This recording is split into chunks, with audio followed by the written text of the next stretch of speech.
So, wie synchron sind wir heute, Timmy Boy? Weiß ich nicht. Timmy Boy hat wieder geschlafen, ich weiß genau, was es ist. Oder ist er heute ausnahmsweise mal nicht da, das erste Mal seit 3 Jahren, ich weiß es nicht. So, bequemen wir uns auf den Sitz. Habe ich schon den richtigen Stream ausgewählt, ja? YouTube, jetzt weiß es auch, wenn ich mich selber höre, dann darf ich endlich Hallo sagen. Hallo? YouTube, jetzt weiß es auch, wenn ich mich selber höre, dann darf ich endlich Hallo sagen. Sei Sohn. Habe! Eventsbierger, Mika 20 Uhr, meine sehr verehrten Damen und Herren, schönes Grüß Gott. Anonymous! Wie Mehr war für die die Fünfer. Stimmung in der DDR? Sie hielt sich in Grenzen. PogChamp, PogChamp, PogChamp. Ja, wenn es bei uns so weitergeht, dann dauert es immer recht lang und ist um das ganze Land sich eine Grenze Bier rundum. wird gemacht, indem man Mais in Topfen und Wasser Mehr zu dir. gibt, Biermann, erwärmt ist ja und längere gut! Zeit köcheln lässt. Bier wird gemacht, indem man Malz und Apfel im Somit Wasser ist gibt, die Bier werden eine lange. Somit ist Bier eine Suppe. Oh, super, kann man nirgendwo fressen, hat's geheißen. Biermann, merci dir, Kuss auf die Nuss. So, jetzt pass auf, jetzt kriegst du mir erstmal einen Haufen. Heiser gemütlicher. Heute müssen wir Creepy Tail fertig spielen. Ich brauche möglichst euch dazu. Irgendjemand muss sich schon mal mit der Komplettlösung hinsetzen, damit wir da fertig werden. Haben wir ungefähr bei der Hälfte.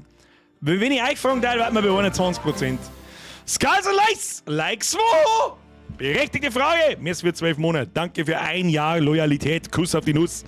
Habe die Ehre an den Alfarios, an den Riesemike, an den Forest Squad, an den Huber, an den Biermann, an den Philipp, den Vlogger, an den Brucke, an den Joachim, an den Huber, an den Richie, an den Forest Squad, an den Proxy, an den Mr. From Bavaria, an den Salmersepp, an den Nickelhead, an den Biermann.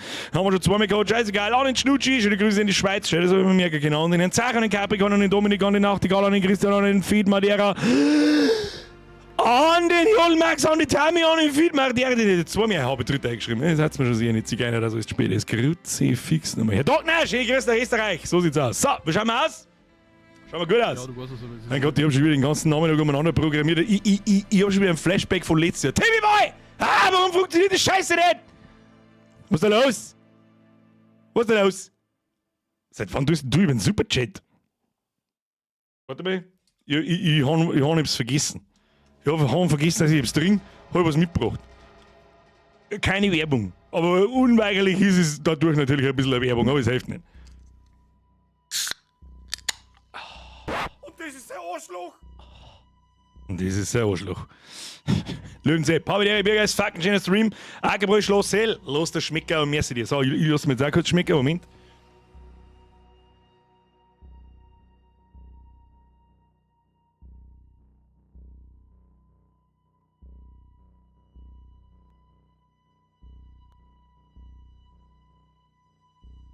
Wenn Ambrosia irgendwie schmeckt, dann schmeckt es so.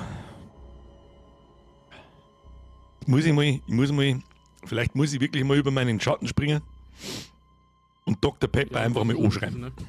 Einfach mal so machen, bis andere machen. Es gibt keine Handvoll Sponsorings auf diesem Planeten, die ich auch nicht mehr da, aber das war uns. Das war uns. Und ich glaube, da müsste der auch kein schlechtes Gewissen nicht haben, weil, gut, hat das jetzt irgendwas mit, ja, du hast schon mit mir was denn da, ich hab das Scheiße auf die scheiße Paletten weiß. Ich bin selber influenced worden. Sag ich, was ist. Flea Frankie! Ich bin Frankie und ich bin auch dabei. Das ist Tatsache! Flea Frankie, Kuss auf die Nuss. Der Frank schreibt, Bürger, sperr mir wieder das eine Kartensperre, das was ein bisschen gruselig ist, aber so geil war im Oktober mit den Viecher. Das kann man im Sommer eigentlich mal wieder ausbackeln. Du meinst Inscription. Der Schocker fragt, trinke ich jetzt ein Gustl oder ein Paulaner Spezi? Why not both? Cyberfox schreibt, gönn dir, aber nur wenn ich mit Bürger 10 dann 10% bekomme. Ist die Frage, ob Dr. Pepper sowas überhaupt macht. Verteilerdose. Was nochmal? Wie nennt man eine Prostituierte mit Syphilis verteilt? Herr der Feind, oder?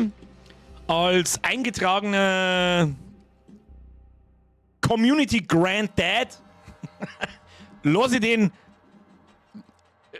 Boomer, der normalerweise jetzt lasse ich weg.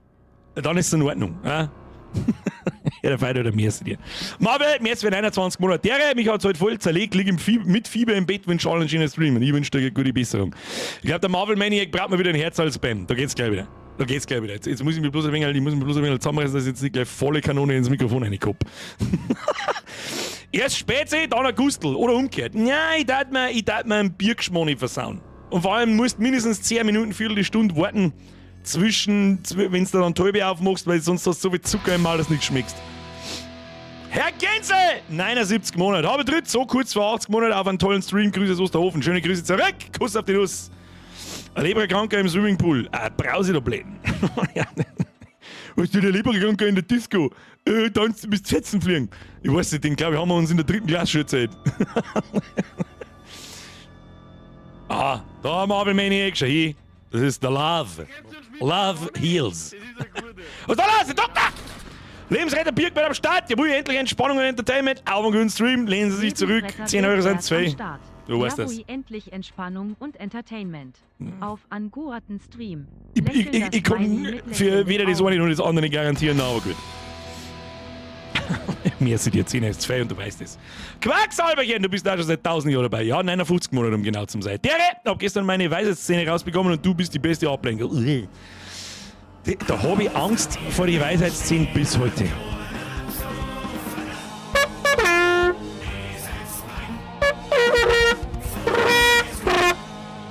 Da war Hicken! Herr Senzi sieht's! Ich bitte recht schön herzlich willkommen im Vollbiersgott Messe für deine Mitgliedschaft. Ab in den Chat, habe ich Herr Senzi! Was da ist das wieder indirekt Werbung? Sind das wieder Haschsamen, die man irgendwo kaufen kann? Ich frage für einen Freund. Merci dir. Enkerchief, merci für 74 Monate, du bist da seit 1000 Jahren dabei. Ich schließe mich um mit nachher den 80. Kind, ein halbes Jahr noch. In der Sommerpause bis 80. Sebian, 14 Monate. Gibt's bei dir eigentlich eine Geld-Zurück-Garantie? Nur auf Tiernahrung. Sebian, merci dir. Huber kommt einer mit einem Flachwitz. Da schau her, was ist da los? Was haben Nasenbohrer und Fahrradl gemeinsam? Ohne Ketten arbeiten sie nicht. In Niederbayern ist sowas einfach nur Kavaliste liegt. Etwas weiter nördlich kämen 6 Polizisten zu dir heim und sperren die ein. Seid Sie sieht's? Grüß euch? Nein, ist nur ein Name. Aber konsequent seit 17 Jahren. Ja, ich verstehe. Ich verstehe. Ich nicht, aber seit einem Jahr. Fast auf den Tag genau. Ja, man kann ja alles, was das ist. Henkerschiff schreibt, los mich. Nein, niemals. Ihr lasst mich auch nicht. Los ich euch nicht. So einfach ist das. Finde mal irgendwo noch deinen Visage-Streams. Hydra, ja, normalerweise schon. Das stammt allerdings aus einer Zeit. Was soll jetzt wieder los? Schrei! Merci für 50. Kuss auf die Nuss. Nichts geschrieben. Schreib ich was eine, nämlich habe ich. So. Jetzt pass auf, die muss ich suchen. Birger Visage. Visage. Es gibt ein Best-of. Das ist sexy, halt. Jetzt pass auf, wir haben da Playlists. Haben wir da eine Playlist? Haben wir eine Visage-Playlist? Das weiß ich jetzt nicht. Da müssen wir weit zurückscrollen können. Wo haben wir da? Da haben wir bei Star Wars, da sind wir bei Layers of 4. Da müsste es eigentlich dann irgendwo gewesen sein. Jetzt passen wir an. Layers of 4, Tomb Raider, den schon. Da ist Visage. Da schau her. Jetzt passen Sie mal Wacht. Hau dir da in den Chat ein, aber du bleibst jetzt gefälligst im Streamerin! Schau's dir neu an! Es ist, was macht, vor 4 Jahren gestreamt. Das kann nicht stimmen. Das war 2019, was labert das Ding für ein Scheiß? Halt, stopp, wir haben ja ein Kapitel dann ein Jahr draufgespielt, gell? Warte mal. Ja, genau. Und vor 6 Jahren war der erste Stream. Heilige Scheiße, ist lang her. Heilige Scheiße. Ich kriege einen Vogel. Kimme des Glücks! Der wird am Eischlecken. Oder wie schaut's da aus eigentlich? Was ist da los? Tammyboy, scheiß Streamlabs, schick einfach die Dono raus und du scheiß Drecksding, funktioniert endlich. Tammyboy, merci. Und der Fanboy mit 84 Monaten. Du bist immer noch nicht Erster. Du sollst aber trotzdem aufhören. Ich hab's ja schon 84 Mal mindestens gesagt. Jedes Mal, wenn der Resub kommt, muss ich dir sagen, das ist irgendwie komisch. Ist das seltsam. Ja, Kuss auf die Nuss, Chris. Tammyboy, servus, bin auch da, Grüße von mir daheim. Jetzt ist es gegangen. Leicht verzögert. Nichts passiert. Merci dir. Merci an alle. Geil, Sepp. Habe dir und Chris das geilste Karamellpferd diesseits vom Beistinger Moos. Ich muss mit P schreiben, Alter. Beistinger Moos. Ich weiß schon, das Ming Beistinger gar nicht. Aber Patrick schreibt, du bist ja ganz schön alt. Was ist denn du eigentlich da? Warum hast denn du überhaupt noch Mod? Wo bist denn du überhaupt? Was ist mit dir? Padre Sepp. Warum hast du eigentlich noch Mod? Wo bist du hingekommen? Weiß kein Mensch nicht. Hey, wen fragen wir da? Ist der Fox da? Foxy oder Wölfchen? Keine Ahnung, ihr hört jetzt mal, wann der Padre das letzte Mal da war und eventuell muss da mal gesagt werden, hier, Mod auf Wiedersehen. Aber jetzt keiner weiß, was der Wind jetzt daher macht! So, Schluss jetzt. Mod den Scheiß zu immer sperr auf. Nur mit Ringer, Achtung!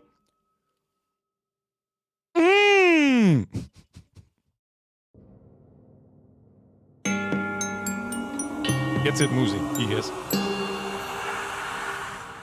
Yes. Fangen wir an! Hallo, jetzt aus. Lehnen Sie sich zurück. Jetzt wird reingetüdelt. So sieht's aus. Peine schreibt, ich bin doch da. Herr Kauer! Merci für 41 Monate. Servus Bürger, bin einmal wieder dabei. Schöne Grüße aus Oberösterreich. Schöne Grüße aus Niederbayern nach Oberösterreich. Kuss auf die Nuss. So.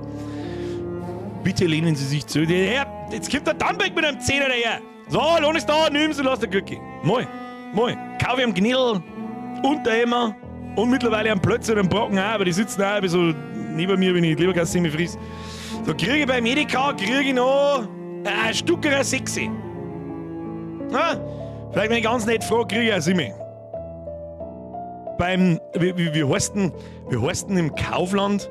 Wie heißt denn im Kaufland gleich wieder der Metzger, da wo ich mich schon mal beschwert habe drüber, dass die Leberkasse mir einfach nicht gut ist? Marder? Nein. Maß? Nein? Kann ich sein?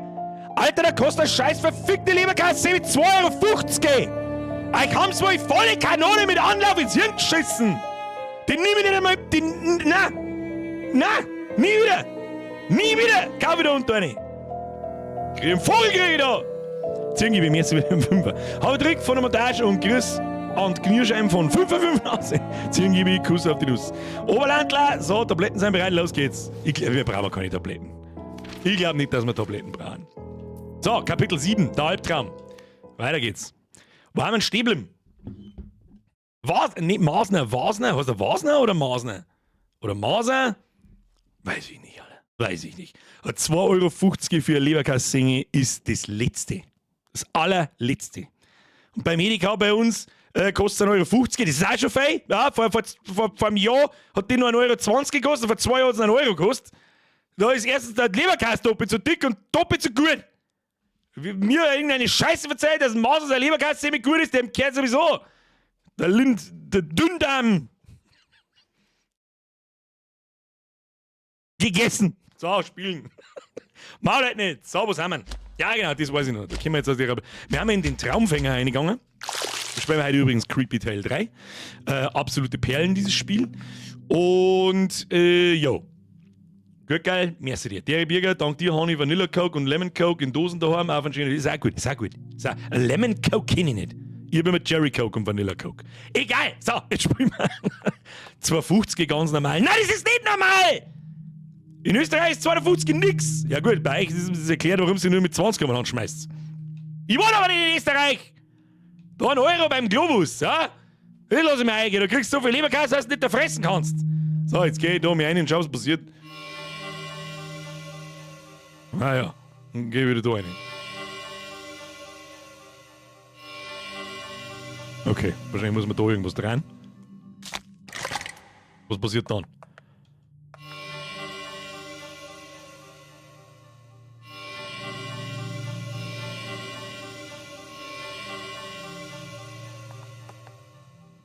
Ja, kommen die.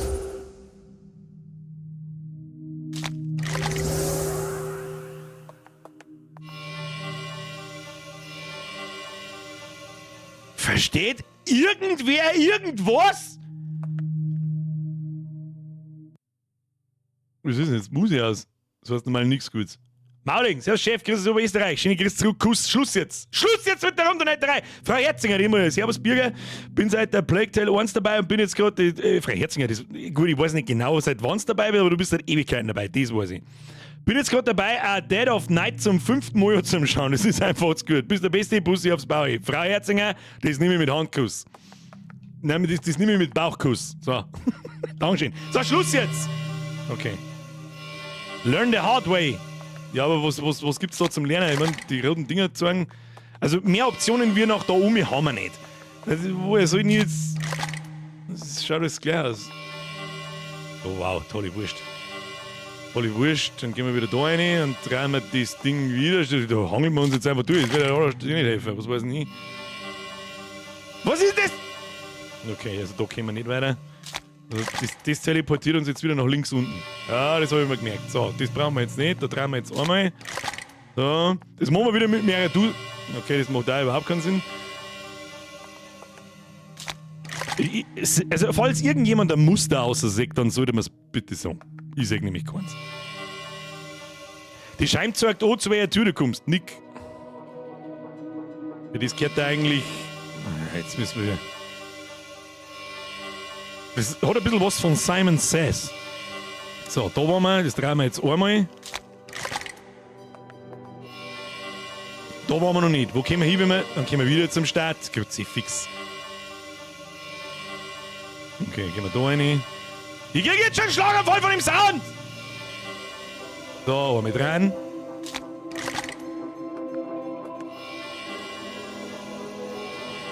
Noch mit rein. Oh, da hat jemand gut aufpasst. Oh, tatsächlich. Ah.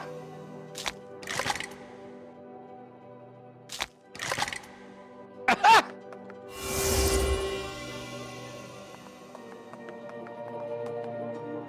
Irgendwas haben wir gefunden.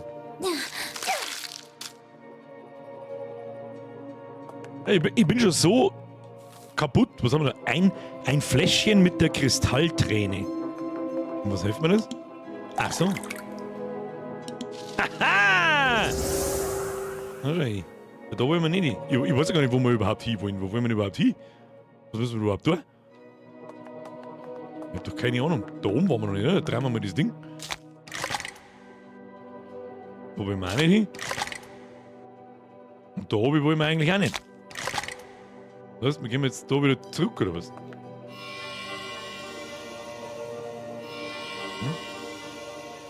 So, da rechts oben und rechts waren wir noch nicht. Jetzt drehen wir mal da ein bisschen umeinander.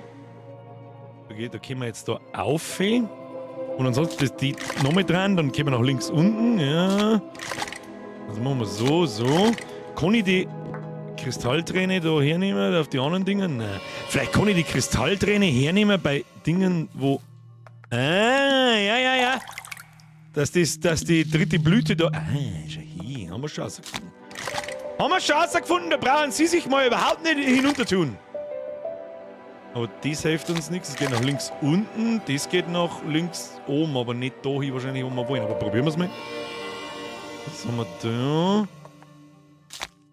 So, nochmal so. Da gehen wir da oben zurück. Ich möchte nach rechts oben.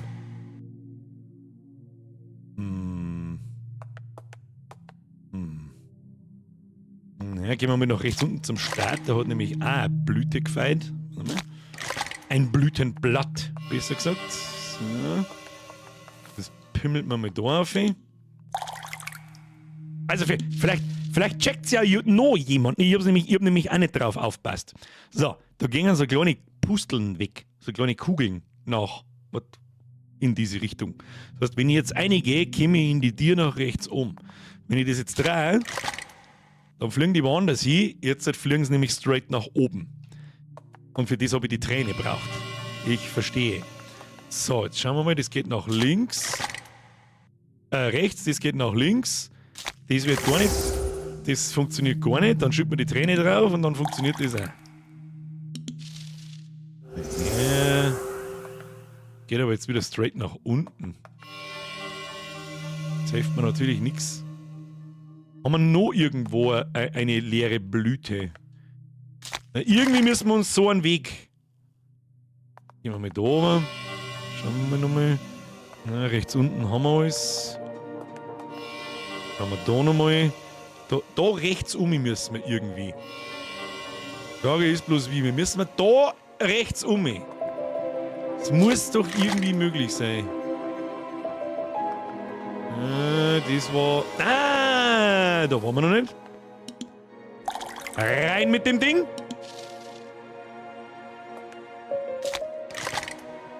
Nach unten wollen wir nicht. Und jetzt fliegen die Dinger da nach links oben, das dachte ich mir. Oh, da rechts ist noch ein Deal, das wir noch gar nicht gesehen haben. Da kommen wir jetzt hoffentlich Schauen wir mal. Machen wir, nö. Ja. Jetzt haben sie auch noch eine Farbe schon hin. Da gehen wir hin! Wenn das nicht gut ausschaut, dann weiß ich es auch nicht. Ich darf so gerne Lauf erkennen in dem Spiel. Sprinten! Ich will sprinten!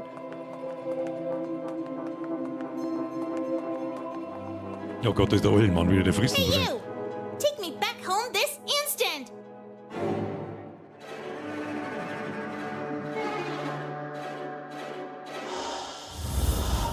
Okay, irgendwann muss was tun. Oh, jetzt werden wir mir zu öde. Easy! Richtig, Burning Crusade. Richtig.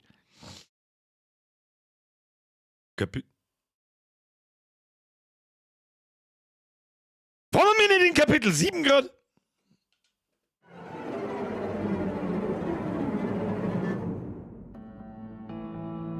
Ach du Scheiße. Oh, haben wir jetzt der Eulenkönig. Ich bin eine Zarin.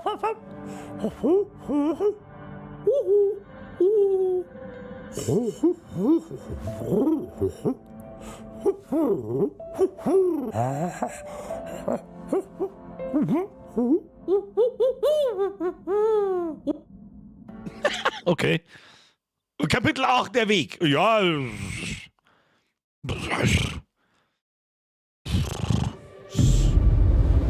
So, jetzt der Song.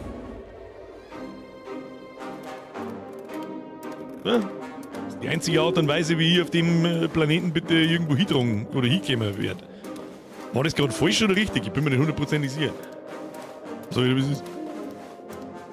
Ich krieg das Beutel mit den Eulenhaxen nicht mehr aus dem Kopf.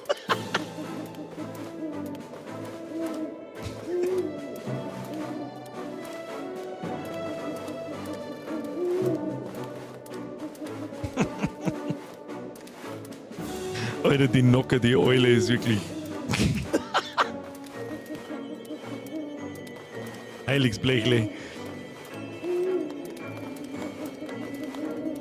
Oh, da ist ja keine Fleischknädel.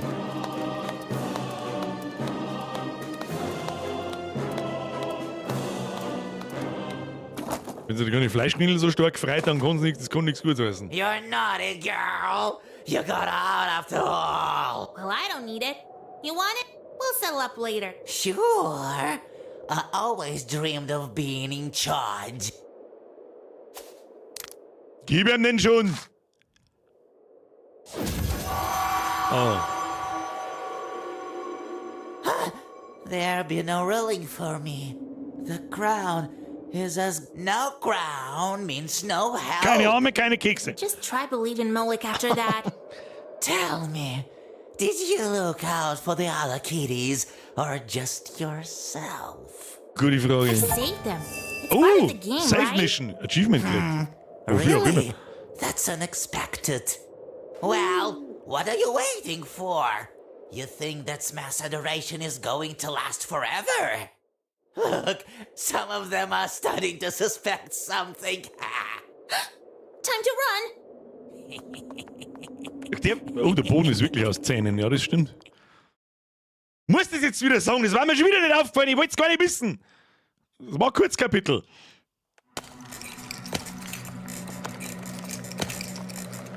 Gut, jetzt haben wir beim Zahnarzt offensichtlich. Ew, that reeks. Was für ein Stink! I guess it's time for me to get used to it. Eine Minkbank, Stinkstank. So, wir gehen jetzt da einfach mal. Kann man da irgendwas tun? Weiß nicht, hab ich noch was im Inventar? Nein. So. Das wollte ich nicht drucken, aber wir haben 15 gute Taten, 13 schlechte. Laufen kann ich trotzdem immer noch nicht. Da oben ist ein Hebel. Ich kann den Hebel sehen. Den Boberkurbler kann ich... Oh shit, wer ist denn hier? Oh, der Nosferatu.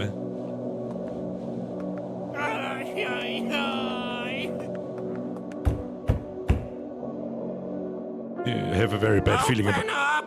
Let me in! My teeth hurt! I can't stand it any longer! She doesn't hear us, doesn't open up, and we have... What do you think you're staring at? Do you like it when others... Nehmen wir mal nein, machen wir mal ein paar gute Taten. No one ought to suffer. Your eyes tell a Was für 10 different Daten an dir story. weh? Ich seh bloß 2. So, was genau so? My poor teeth! Geil, wie sie. Der Gickel, mit ihrer Schmerz erinnert mich vorher an das Skelett von das letzte Einhorn. Hab ich jetzt gerade nicht im Kopf. Muss ich gestehen. Da haben wir ein Fenster und noch ein Hebel. Da versucht jemand einen Zahn zu ziehen. Kann ich da mithelfen? Ich darf euch ja helfen, aber mir lässt da keinen. Ich kann aber da nirgendwo irgendwas tun. Oh. Wollen wir da wieder runter und sterben?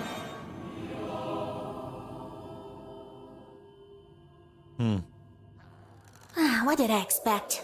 I'll have to find another way.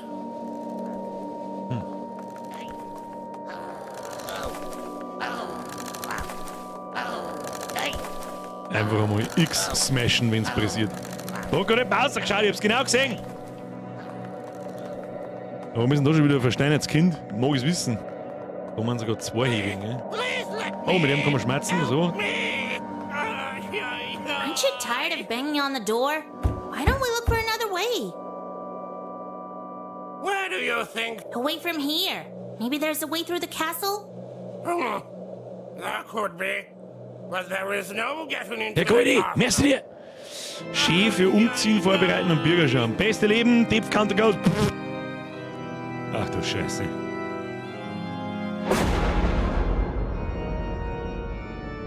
Ach du Scheiße. Brauchen wir aber den Schluss schon wieder eine The Stunde? old-timer. There's Goldie, a door merci up there. What if we go through it? You're right. Let's work together. Tell me what to do and where to go. My head hurts too much to...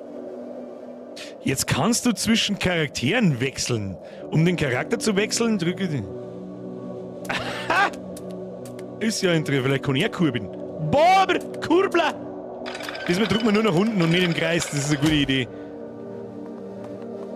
Das ist eine coole Idee. Das hat man in den ersten 2 Teile nicht kennen bei mir. Wenn ich mich nicht... So, jetzt warte mal, müssen wir erst einmal da noch schauen, ob da noch was war.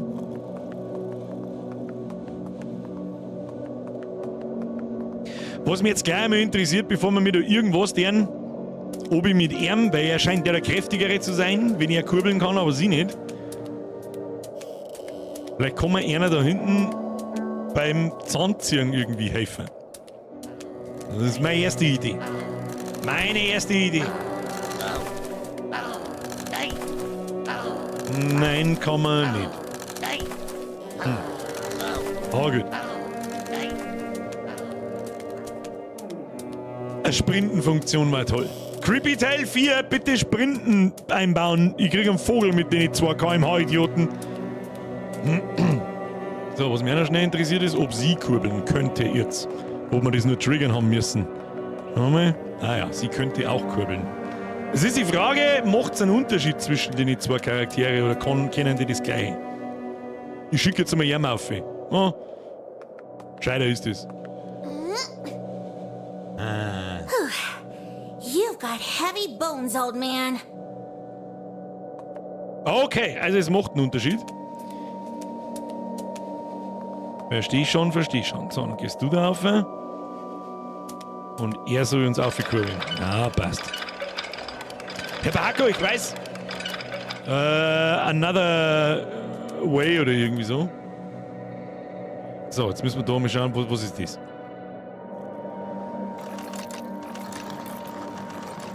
Da oben, okay. Bewegt sich da oben das Seil. Das lassen wir mal. Eins nach dem anderen ausdüfteln. Schalter. Ah ja, dann kommt da die Leute runter, dann können wir ihn mit aufziehen. Hab schon verstanden. Tschuk, tschuk, tschuk, tschuk. Los, los, los.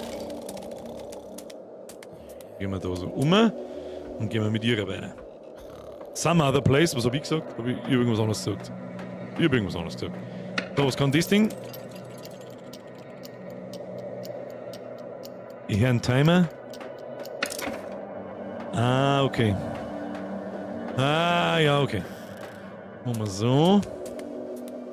Hm.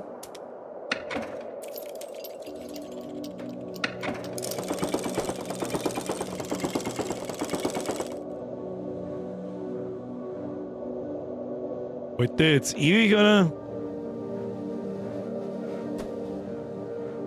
Eine Umrundung. Ah, okay, da haben der Totenkopfhebel ist der linke und der Zahnhebel ist der rechte. Verstehe ich das richtig? Aber jetzt müssen wir erst einmal da irgendwie da raufkommen. Irgendwie müssen wir jetzt erst einmal da raufkommen. Eine Ebene höher, bitte. Und dann müssen wir ganz rechts. Da müssen wir mir ganz rechts.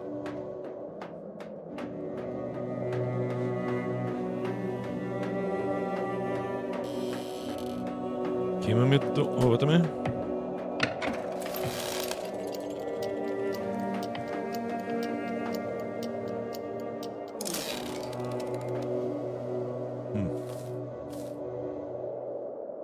Ist vielleicht der andere Hebel. Warte mal. Machen wir mal den.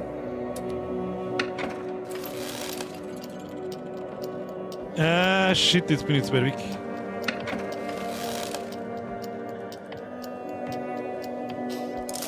Scheint nicht zusammenzugehören. Ah, hab schon gesehen. Hab schon gesehen. 4 zu Lortern. Da schickt mir jetzt Arm auf. Ich hoffe, das ist richtig rum. Gehen wir jetzt da her. Schalten wir diese ein. Mit dem gehen wir auf.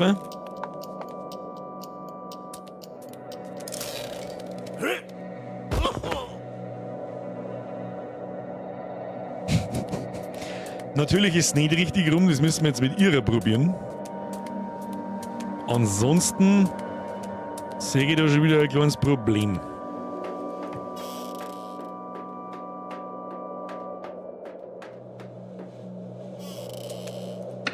Autschen!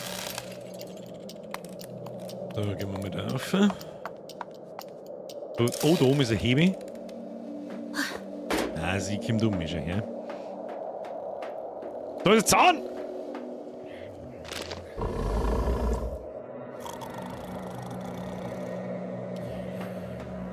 So hat sie das Mal da aufgemacht.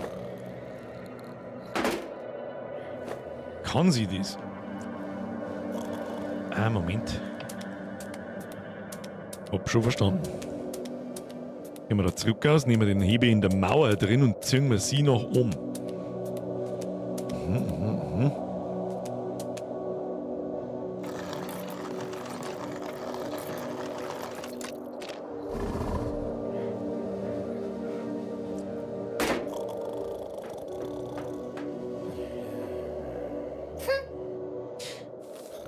Da gehört irgendwas rein. Die Frage ist aber jetzt, wie wir auf den Zahn draufsteigen. Muss schneller gehen, meinst du? Jetzt gehen wir mal da oben. Schauen wir, ob wir da noch was finden. Irgendwas haben wir gefunden. Ein Ziegel.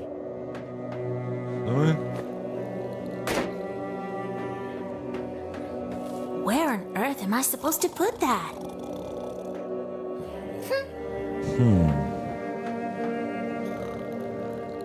Jetzt hängen wir uns nochmal da ohne. Dann gehen wir nochmal runter.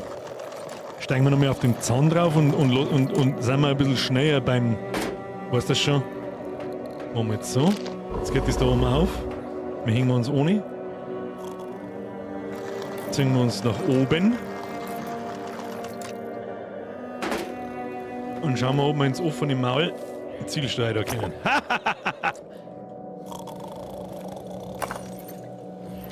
Oh! Das war das jetzt knapp oder war das, was auch immer wir jetzt da gekriegt haben? Ein rostiger Stift bedeckt mit getrocknetes Blut. Ein rostiger Stift? Was sind wir? Okay. Jetzt hätte mich natürlich interessiert, was passiert, wenn wir da reingelangen, bevor wir den Zielsteuer einstecken. So, haben wir auf der rechten, kommen wir da irgendwie weiter? Okay. Ach, da gibt es mehrere Zielsteuer. Okay, war gut, dass wir noch mal geschaut haben. So, mehrere können wir da, glaube ich, nicht anstehen. Kurbel mal runter. Die Frage ist, was können wir mit dem Stift anstehen? Schaut her aus wie ein Plug, Herr Huber.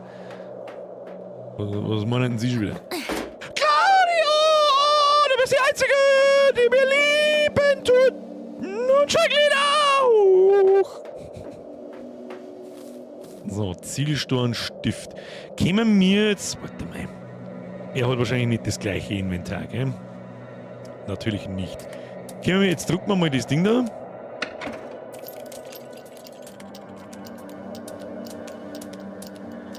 Das bringt uns genau gar nichts. Und Umgeh geht auch nicht.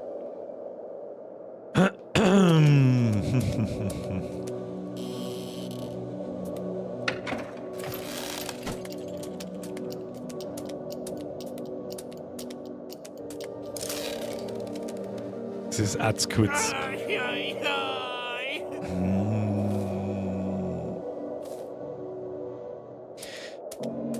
Irgendwie müssen wir... Also meine Gedanken sind folgende. Wir müssten beide Hebeln, da ganz rechts und ganz links, betätigen, damit der Zeiger da, wo wir jetzt davor stehen, einmal rundherum geht und so lange bleibt oben der Boden da.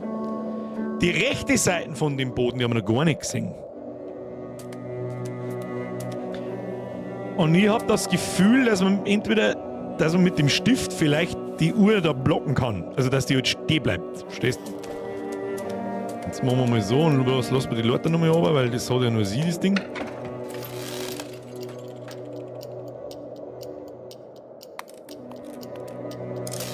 Oben. Dann machen wir so. Und so. Dann gehen wir ganz furchtbar schnell. Okay, müssen wir nochmal von vorne machen. Ganz rechts ist ein Loch im Zahn vom Hebel, oder? Wo? Guter Punkt. Steffi, du verdammtes Genie. Steffi, du verdammtes Genie. Was tut das? Ha! Jetzt bleibt die Leute nämlich da herunten. So sieht's aus. Die Frage ist bloß, wie man den zweiten Zeiger, den haben wir noch gar nicht bewegen können. Triple F at Steffi. Immer, den ganzen Tag. Ja, jetzt lass mich kurz überlegen. Läuft uns nix. Also da können wir das Ding wahrscheinlich nicht einstecken. Nehme ich jetzt mal ganz schwer an. Gehen wir da her. Machen wir so. Das probieren wir jetzt einfach mal. Den zweiten Hebel, ja. Steffi cheatet schon wieder? Glaube ich nicht. Sie kann ja 1 Meter springen. Haha! So, oh, das muss schnell gehen, oder? Scheiße.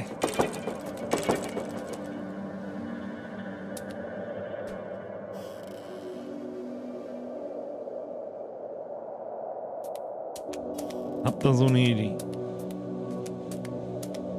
Ihm stellen wir jetzt an den kurzen Weg. Mit ihr springen wir drüber. Jetzt muss ich aber schnell probieren, bevor ich das mache, ob ich da von rechts umspringen kann. Ja. Dann runter. Was? Wieso geht denn das jetzt? Ach, weil man viel mehr Zeit hat. Das muss auch noch um Zeit gehen. Leck mir doch am Arsch. Na ja, gut. Okay. Dann müssen wir schnell Dinge. Ob wir das heute noch zusammenkriegen. So, diesen hier. Ach, ich bin ein verdammter Freund. Diesen hier. Schaffen wir das noch? Die linke Seite ist nicht wichtig, die rechte ist dann wichtig. So, Mumme. Dann gehen wir mit der Mumme.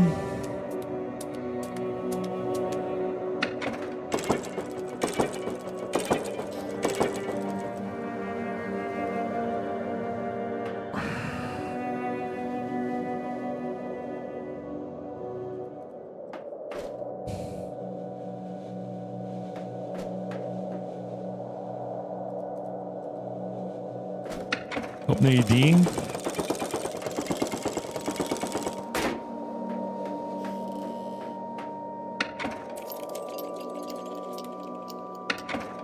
Ich will mal ganz anders machen.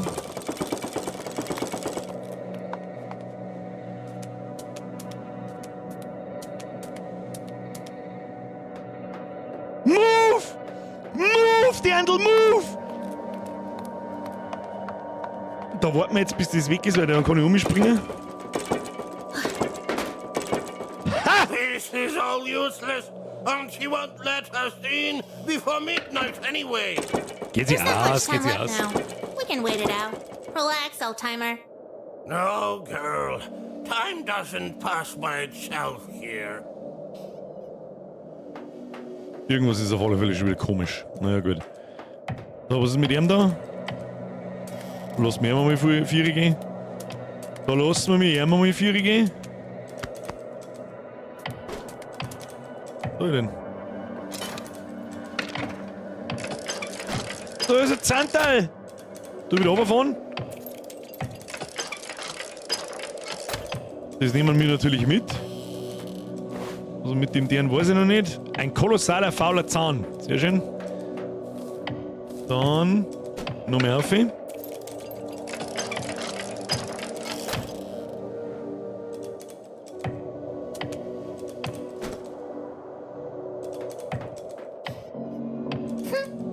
Und da gehört jetzt so. Vielleicht können wir da einen Zielsteuer stecken.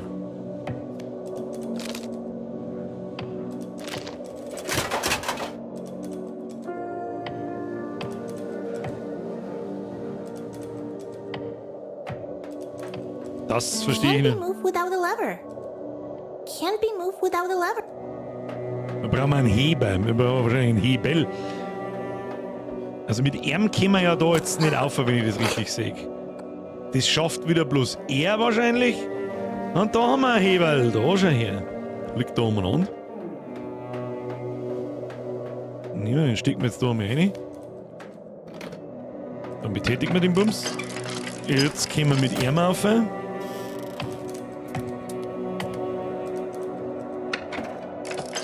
Ja. Was der Zahn da in dem Boden soll, weiß ich nicht. Sag ich, was ist?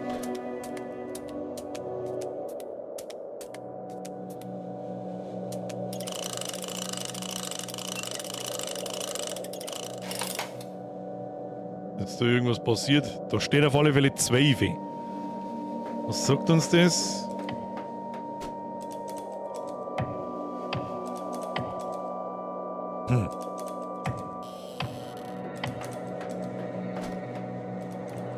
Was hat denn das eigentlich da? Ah ja.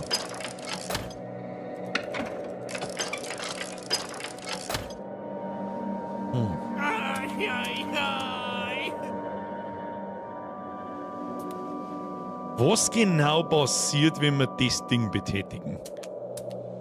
Ist irgendwas passiert? Wen?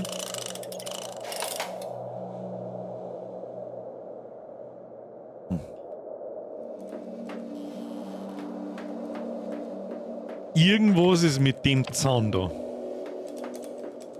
Gehen wir nochmal zurück aus. Bürger, mit dem Mal kannst du unten ins Fenster reinschauen. Vielleicht ist da was drin. Was, wo? Da hab ich gar nicht aufgepasst. Warte mal. Da ist ich mal. Ach, da wo das Licht brennt. Hab ich nicht aufgepasst. So. Ah, tatsächlich. So hab ich nicht gesehen.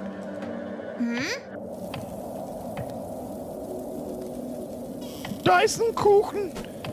Ich habe so eine Vermutung, jetzt da ist ein kleiner Zahn. Da. Der ist sehr verdächtig, sehr verdächtig. Die Schar hängt irgendwie sehr verdächtig präsent da und der Kuchen. Kannst den Zahn rechts wieder aus, oder? Das war eigentlich so meine Idee gewesen. Letztes Mal, wie wir warte mal, jetzt probier es mal mit ihr. Okay, mit ihr komme ich da nicht vorbei.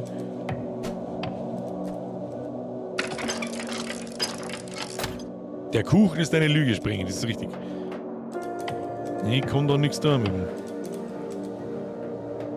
Vielleicht kann ich mit ihm reinschauen und irgendwas da. Mit dem Hebel unten kannst du die Zeit verstellen. Hopp.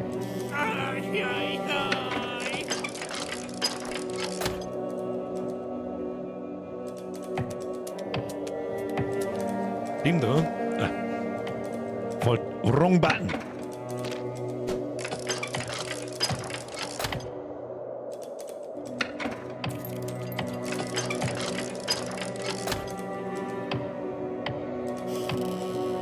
Ich hat aber was gesagt, vor 12 lasst sie uns nicht ein jetzt. Warte mal. Dann geht's wieder zurück aus.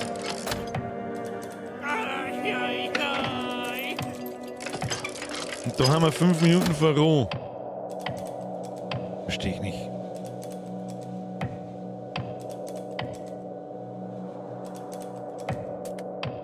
Was tut der Hebi da hinten gleich wieder?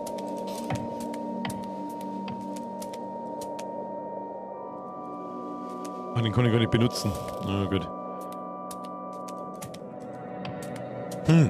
Also wir müssen, was sehr auffällig ist, der Hebel da schaut aus wie eine Hälfte von einer Schar. Oben in der Uhr ist ein Schar drin. Der Zahn steht wieder außer. Stimmt, den haben wir auch noch nicht betätigt. Und wenn ich den nicht... Dann wird es um 5 vor rot. Wenn ich jetzt drücke, passiert nichts. Wenn ich jetzt wieder drücke.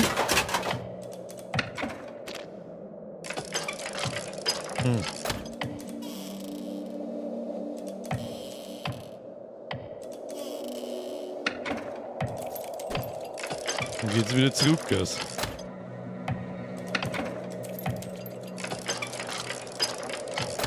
Hab eine Idee.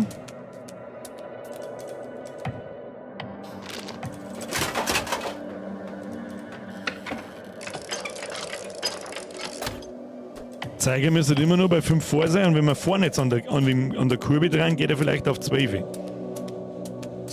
weiß jetzt nicht, ob das eine grandiose Idee war, aber ich probier's.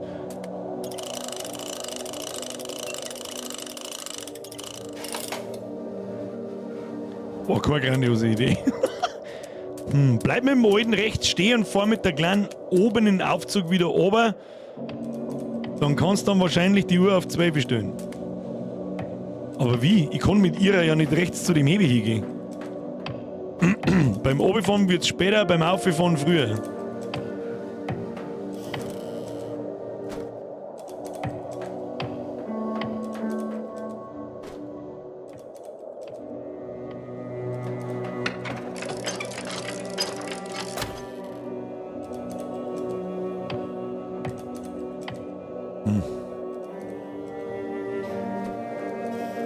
Aber oben steht ein Baumhöbi, mit dem du den alten nachgeholt hast. Alter, ich hab keine Ahnung von...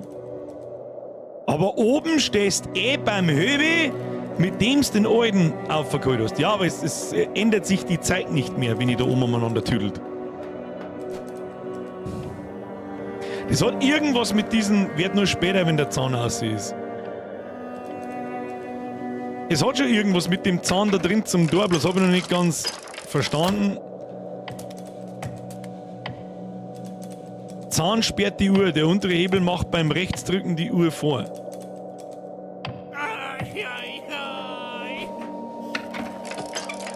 Der Zahn der Zeit. So, Zahn ist drin, wenn ich jetzt nach rechts drücke, müsste da eigentlich 5 Minuten 4 gehen. Tut er aber heute nicht. So, jetzt ist der Zahn wieder... Wenn ich da jetzt nicht vorbeigehe.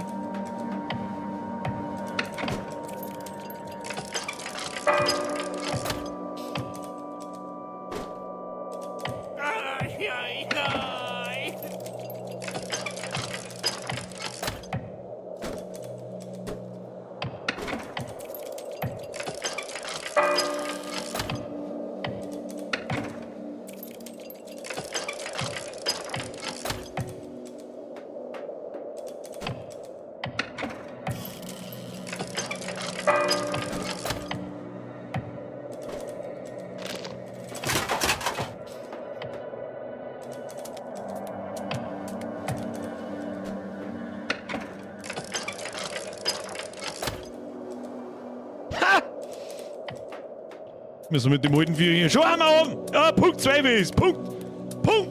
12 ist! So richtig durchschaut habe ich es nicht. Sag ich dir, was es ist. Aber jetzt müsste normalerweise die Kurve da gehen.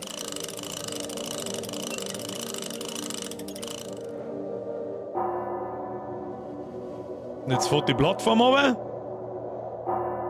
Oder?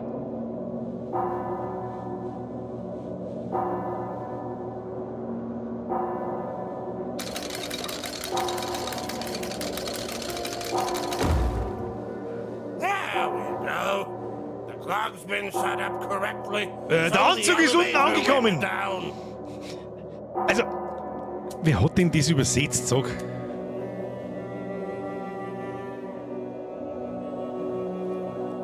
Ja, Moment dabei.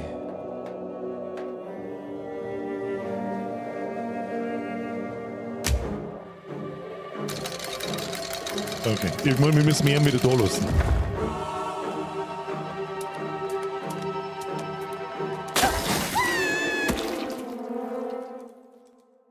Da ist nicht gesund gehört.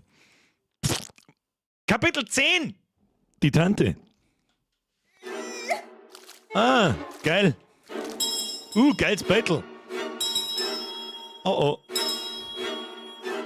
Ach du Scheiße. Autsch, das ist die vom Cover. Was weiß ich jetzt? Also, ach Gott, die Battle an der Wind. Irgendwann die Battle im Visage waren verstörend. Okay, da ist auf alle Fälle ein Schrank mit einem Loch drin. Da kann ich mich... Ach du Scheiße. Ist das Zahnfee? So, liebe Kinder! Such lovely kids I spy these days. Aren't you sure to have a ball? And they come for checkups every morn. Herzlichen Glückwunsch. Hey, Episode mit KCD haben wir fertig. Also wenn 15 Streams nicht klauen, weiß ich es auch nicht. Struggling child, open up now, nice and wide. Let me treat your pearly whites.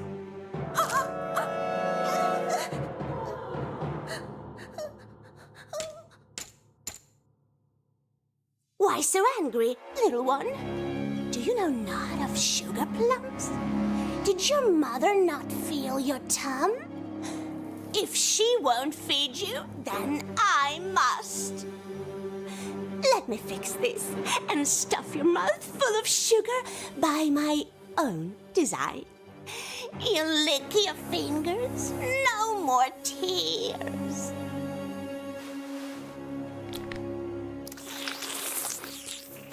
There. Now those pearls shall be no more. Your mouth will cramp from awful pain, and your gums will bleed.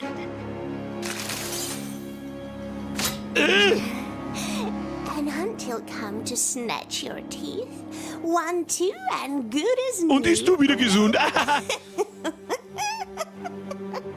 Ich hasse einen Zahnarzt, Alter.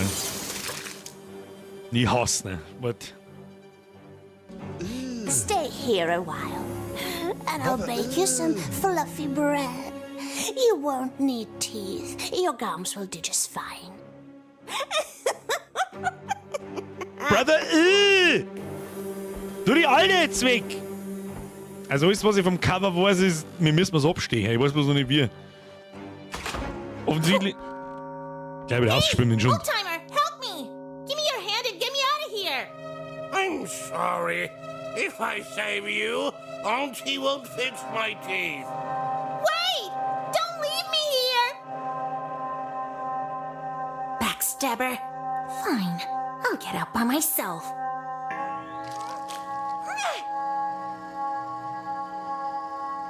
Press F für Nosferatu.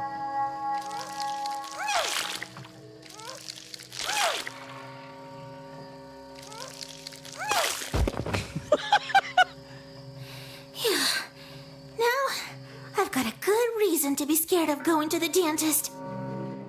Wer hat denn das übersetzt, sag einmal? Hey, können wir es gleich komplett auf Englisch sprechen, kriegst du einen Vogel. Okay! Lass mich im Schrank verstecken wahrscheinlich, oder? Ja.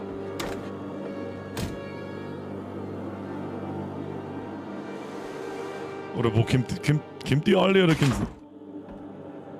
Scheiße.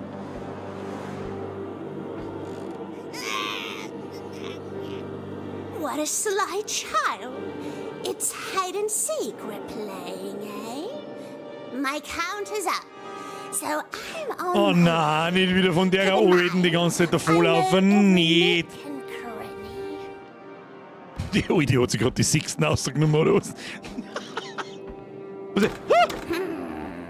Alter, die schaut in die Schrank noch! Ich lauf. Ich drücke einfach die ganze Zeit X, vielleicht klauen wir währenddessen irgendwas auf. Was haben wir da so? Und da was nicht mehr. Nein. Und da was nicht mehr. Nein. Ja, gehen wir da rein, das ist gut. Ach, shit. Okay, da ist was. You can't do it with your bare hands. It'll Mit require a baren tool. Händen kann ich nicht... Was? You can't do it with your bare Kann ich nicht hands. ausziehen? Ich brauche... Okay, wir müssen da die Zange rausholen. Okay, wir brauchen ein Werkzeug für die Zange. Merken wir uns einmal. Ich hoffe, wenn da jetzt die Alte umeinander schleicht, dann kriege ich einen Vogel. Hab ich nichts genommen. Oh no. Ja, super. Soll ich schmecken oder was? Ich nehme dabei einmal das Brot. Oh Gott, das wird jetzt wieder... Hoppala. Hoppala, falscher Knopf. Das wird jetzt wieder eine Depp-Parade. Wo kann man sich denn da verstecken? Okay, im Schrank drin. Okay, gehen wir mal runter. Linke, jetzt müssen wir schauen, was die alle tut.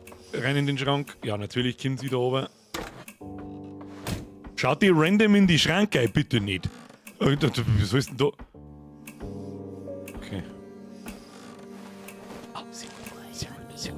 Da hinten ist eine kleine Schmuckschatulle und die Mo offensichtlich hat genauso schöne Zähne wie sie. Wo haben wir jetzt da rausgekommen? Ich glaube da, gell? So, jetzt gehen wir da mal nach rechts und klauen mir den ganzen... Oh shit. Jetzt stehen wir wieder das nächste Mal. Da haben There's wir... something in Oder? Natürlich. Nein, sie geht oben. Okay. Nehmen wir das Brot. Brot! Entschuldigung, mein Fehler. Oh, sehr gut. Da hinten können wir uns selber sticken. Nochmal. I'd like to turn this vat over, but I don't want to get my hand. Was ist denn jetzt? Oh, sie kommt wieder, sie kommt wieder.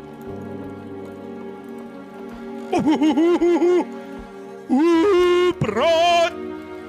War das überhaupt Brot? Ich weiß es nicht.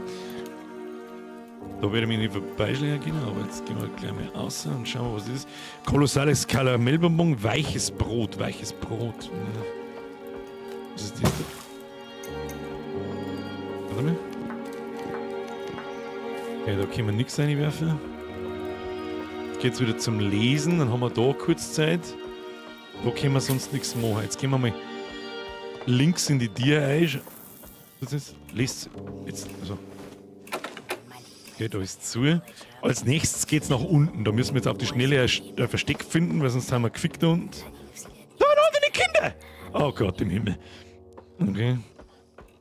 Kann man sich da unten irgendwo verstecken? Wir nehmen das. Okay, wir nehmen es doch nicht. Scheiße, man kann sich nirgends verstecken. Ich verstecke mich jetzt da in der finsteren Bett, dass nicht durch den Tierstock durchsägt. Okay. Verschwimmt man nach hinten, nach hinten, nach hinten, nach hinten, nach hinten, nach hinten. Hopp, hopp, hopp, hopp. Ja gut, die alte kommt wieder. Gehen wir da her. Was tut's denn an dem Beutel? Da tut's noch ein wenig umeinander. Okay, jetzt gehen wir mal oben, schmerzen wir mit den Kindern. Da kann man sich auf der Kinderseite verstecken. Da haben wir jetzt einiges Zeit. Nein, oh Gott, jetzt komm. Was haben wir jetzt wieder gemacht? Ah, eine alte schwere Zange und ein statomologisches Werkzeug. This is madness. No. This is madness. This is mad. Okay, mehr gibt's da nicht. Da haben wir noch was gefunden. Jetzt müssen wir uns schicken, dass wir raufkommen, sonst können wir uns nicht verstecken. Schnell, schnell, schnell, schnell, schnell, schnell, schnell, schnell. Alle liegen aus dem Bossum. Ganz aufheben. Und eventuell kommen wir jetzt mit einer Tang. Ach, da ist ein Zahn irgendwann, mit dem wir die Zange oben. Oh shit, oh shit. Zeigt uns die da? Was haben wir jetzt da? Das schaut ein bisschen aus wie ein Dietrich. Vielleicht kriegen wir da die Tiere auf. Und irgendwas müssen wir noch... Jetzt kommt's wieder, oder? Die Kerzen bei dem Beutel kannst du wahrscheinlich ausmachen. Nein, da kann ich nichts mehr. Jetzt geht's nochmal kochen, gell? Wir probieren jetzt schnell was. Ah! Oh, oh, oh, oh, oh, oh, oh, jetzt wird's eng, jetzt wird's eng.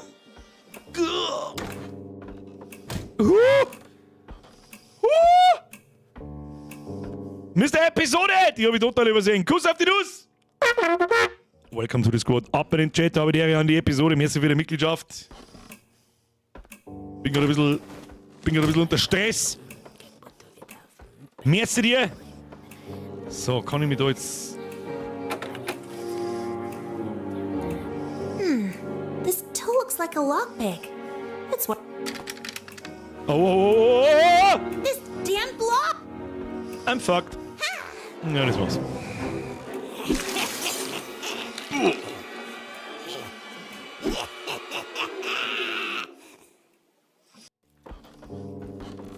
Aber wir haben ja noch all unser Zeug. Also der Dietrich hat nicht funktioniert, aber das ist gerade richtig gesehen. Dann probieren wir es anders, dann probieren wir mal... Oh, das war knapp. Scheiße. Schneller!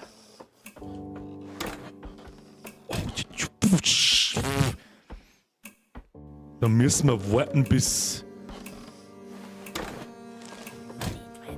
Ich mache jetzt trotzdem, ich mache mal die Kerzen jetzt aus und dann gehe ich nach oben. Normal geht es als nächstes nach unten. Dann probieren wir da ein paar Sachen aus.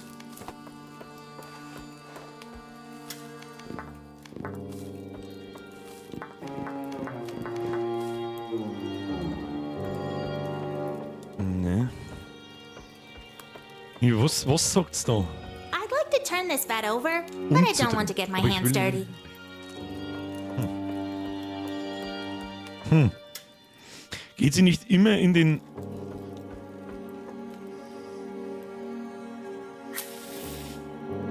Was macht's für einen Sinn, dass sie die Kerzen da außen einmacht? Normalerweise können die aber durch die Türstücke nicht durchsehen. Geht sie nicht immer in den Stock, in dem du dich befindest? Nein, ich glaube, sie macht da eine feste Reihenfolge. Und jetzt geht's wieder kochen. Mit den Kerzen kann ich so ein Stück länger auf. Vielleicht muss ich das Licht anlassen, damit... Oh, shit.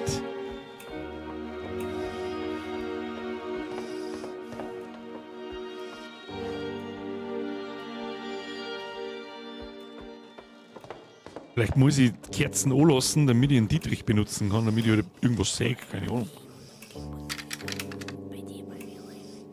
This damn block! This damn block!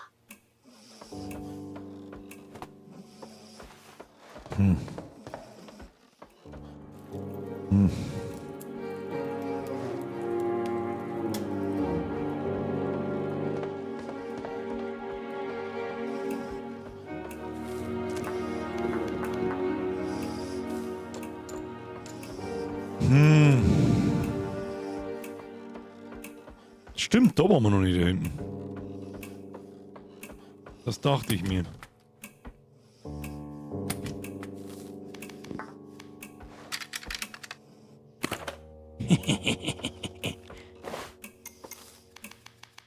Ein Juwel aus der Schatulle der Tante. Das haben wir 2 Juwelen gegeben. Was soll ich mit Juwelen, Alter? Kannst du da gehen, wo sie liest? Guter Punkt, ja, nee, wahrscheinlich hast du ein bisschen eine Verzögerung. Oh, jetzt muss ich mich wieder verstecken. Wenn es gegen die Wasserkübel in der Küche kriegst, gehen die Kerzen im Schlafzimmer aus, oder? Echt? Habe ich nicht aufgepasst. Mr. M8, das werden wir sofort testen. Werden wir sofort testen. Das Fassel mit der gelben Farbe ist irgendwie auf. Jetzt warte mal, währenddessen sie vielleicht. Ja, das ist ein guter Punkt.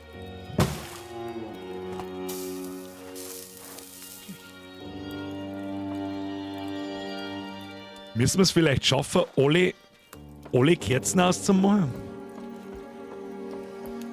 Aus welchem Grund auch immer, keine Ahnung. Weil sobald sie wieder sägt. Aber ich habe keine Zeit dafür, weißt du schon? Wobei jetzt mag ich schnell wissen, ob es mich umbringt, wenn ich da stehen bleibe.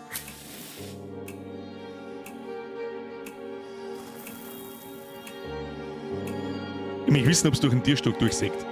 Nein. Kann ich die Kerzen unten ausmachen? Ich kann aber die Kerzen da nicht ausmachen. Also mit den Kerzen kann es nicht viel zum Tun haben. Ich kann sie bloß, sie braucht dadurch halt länger. Warte mal.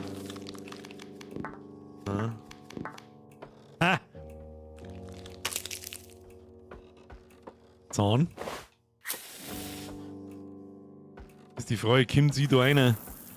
Wissen wir nicht, gell? Warte mal, probieren wir noch was?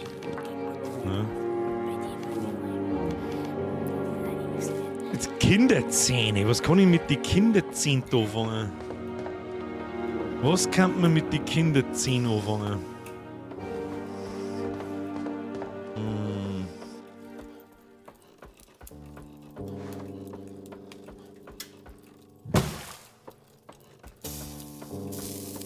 Schöne Holzketten basteln, ja, das stimmt. Und da vielleicht irgendwas tun? Ne. Echt, da wollte ich nicht hin. Ja, wobei eigentlich, warum eigentlich nicht? Just take a look at that sweet face. Going through hard times only makes me prettier. Alles klar. RTX on. Komm mal. Ja, ich hab mir jetzt vorgestellt, da zum Beispiel die 2 Löcher in dem Totenschädel. Vielleicht kann man da die Dinger rein tun. Das schaut auch irgendwie verdächtig aus da.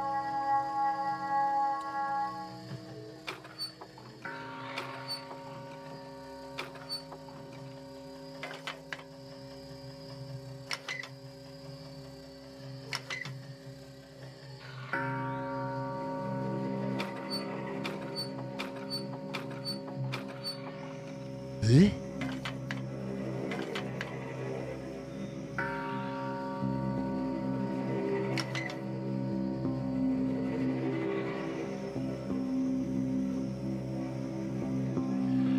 Unten hast du eine Art Code, ich hab schon gesehen, das da, gell? Ist aber immer das, nein, ist nicht immer das gleiche. Viereck, Dreieck, Kreis. Viereck oder Viereck, Diamantkreis, Viereck, Kreis, Dreieck sind 4 verschiedene Sachen. Kling da mal den Zahn rein in die Zange. Ich hab schon probiert, ich kann leider nicht aufs Inventar zugreifen, geht nichts. Und ihr feilt da auch ganz sehr auffällig einen Zahn. Da drunten. Kann ich da vielleicht noch irgendwo anders umeinander drücken? Ja. Screenshot Time, ja, ist eine gute Idee, aber momentan weiß ich noch gar nicht. Was das soll da? Schöne Kinder hat es auf alle Fälle gehabt. Kann ich da reingehen? Nein.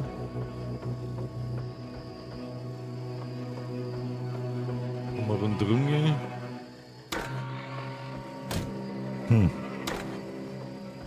Ja, ich brauche einen PlayStation-Controller. Ich habe auch kurz drüber nachgedacht, das sind PlayStation-Knöpfe, das ist absolut richtig. Schön erkannt, Herr Meister. Aber sonst kann man da herum anscheinend nichts tun. Also das ist sehr auffällig da.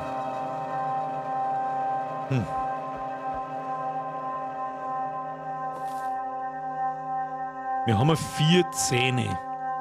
Weiches Brot, eine alte, schwere Zange, dann so Dietrichteil und 2 Juwelen. Ich habe mir jetzt vorgestellt, dass man die Juwelen vielleicht ihr da in die Augen einstecken kann oder so.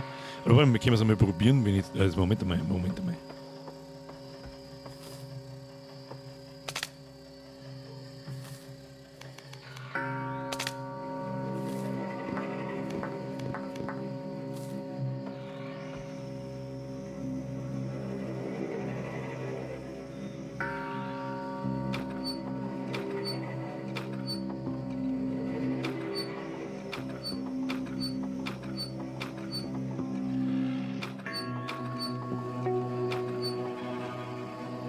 Mitschreien.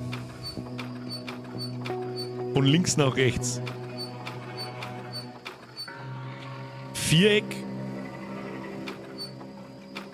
Viereck, Kreis. Viereck, Kreis, Diamond.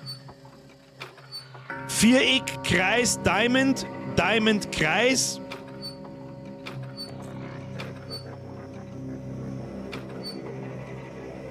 Viereck, Diamond.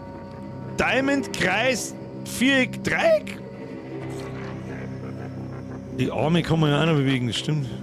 Aber ich weiß nicht, was das für einen Sinn macht. Macht das einen Unterschied?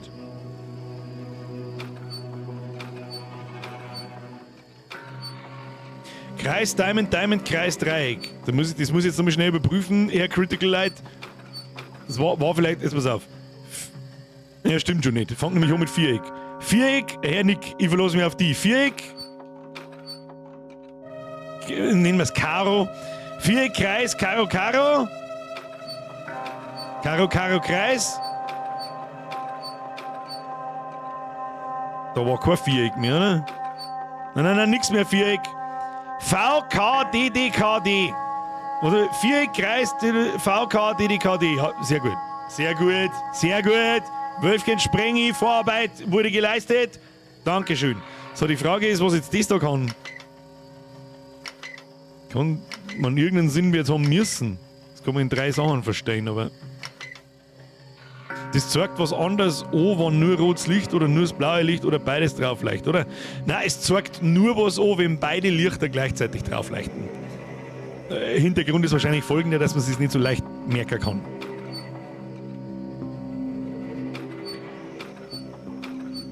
Aber das letzte ist ein Dreieck. Mal schauen. Ja, VK, DD, D ist Dreieck. So, die Frage ist, was hilft uns das? Was das da für einen Sinn hat, weiß ich noch nicht.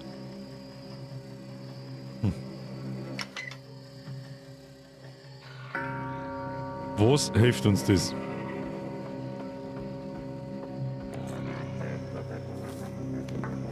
Ja, was anderes kann ich, andere Items, die ich habe, kann ich nicht hernehmen.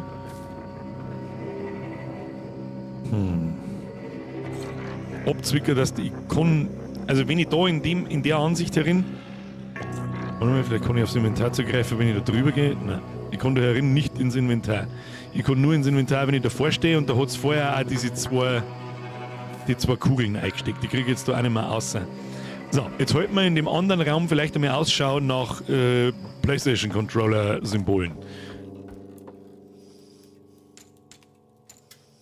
Bei dem fetten Igeldeppen waren wir auch noch nicht drin. Nein, mit ihrem Arm abzwicken. Ach so, meinst. Ich glaube, die überlappen nicht, aber ich probiere es nochmal. Ich weiß, was du meinst. Ich kann ihren Arm, also ihren linken Arm, glaube ich, kann ich nicht verstehen. Da kann ich bloß die Zange auf und zu machen. Die Frage ist vielleicht, wenn das angleicht wird, passiert da irgendwas Tolles.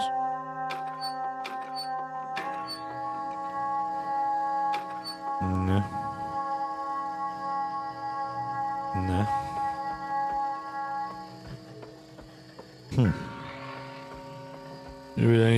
Nein, das wollte ich nicht. Ach. Just take a look at that Habe ich schon sweet probiert. face. Habe ich schon probiert. Going through hard times Und die only Symbole makes me leuchten. Phoenix prettier. weiß ich, das haben wir uns ja gerade aufgeschrieben. Ich bin für Squid Game Symbole, wobei es X oder so feit stimmt. Oh no, jetzt kommt sie wieder. Geht sie jetzt auf oder oben? Weiß ich nicht mehr. Also geht oben. Da ist nichts von irgendwelchen Dreiecken.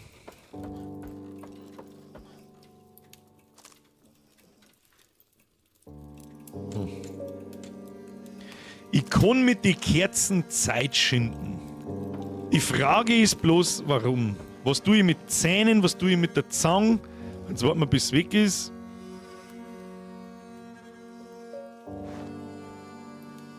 Durch den Tierstock seht es nicht durch. Hoppala.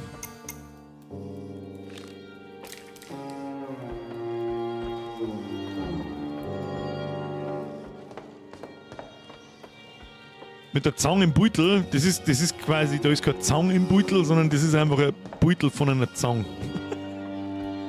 Oh ja, folgendes. Senseless violence. Senseless violence.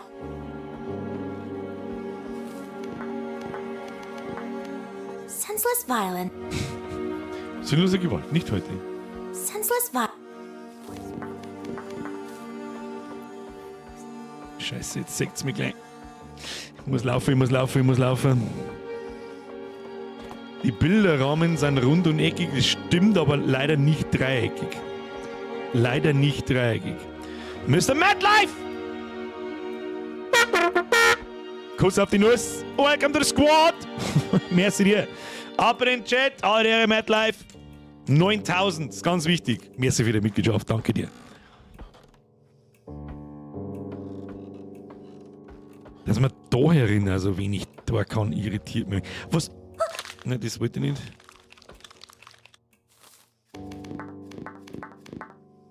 Ich kann da nichts anstellen. Auf ihrem Bett steht Mille.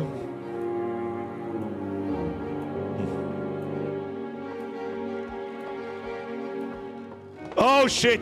Oh shit, ich Trottel! Ja, was mache ich denn?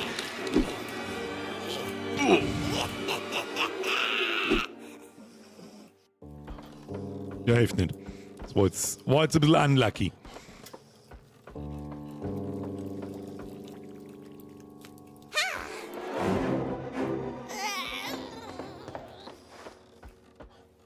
Lol. Okay. Vielleicht kann man in den Topf oben irgendwas einschmeißen.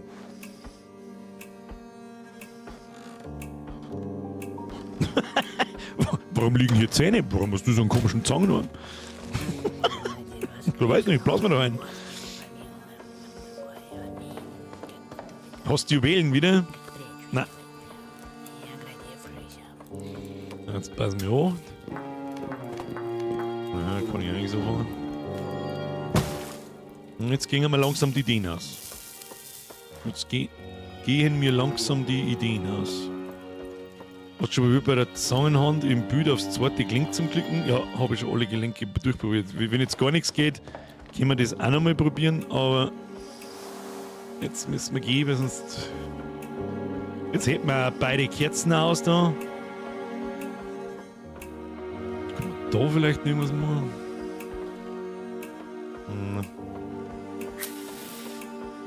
Ich kann nicht zu dem Igelfiech gehen, weil ich die Tiere nicht aufbringe. Außer das ist jetzt wieder irgendein so Schwachsinn, wo ich 25 Mal probieren muss, den Dietrich da zum Benutzen. Und beim 16. Mal geht er dann. This damn block. Nein, nein, nein, nein, nein, nein, nein, nein, nein, nein, nein! Halt dein Maul und lauf!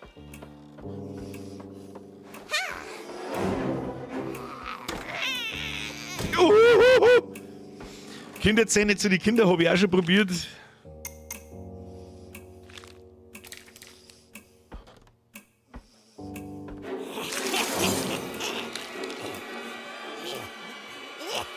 Was?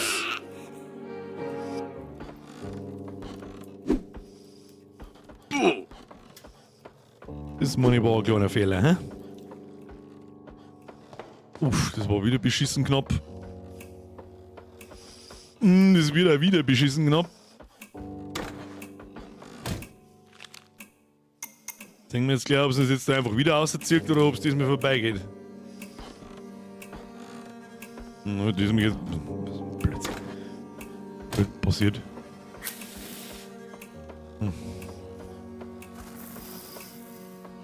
Vor dem Dietrich drum ist ein Beutel in der Küche. Selben einmal die Hand so ein wie im Beutel.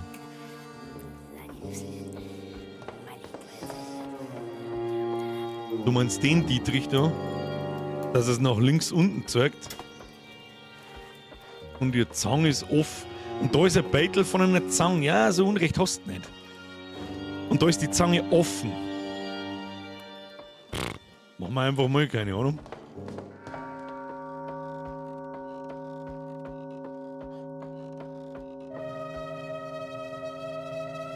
Da ist nicht ganz off, sondern so. Und das Ding zeigt nach da.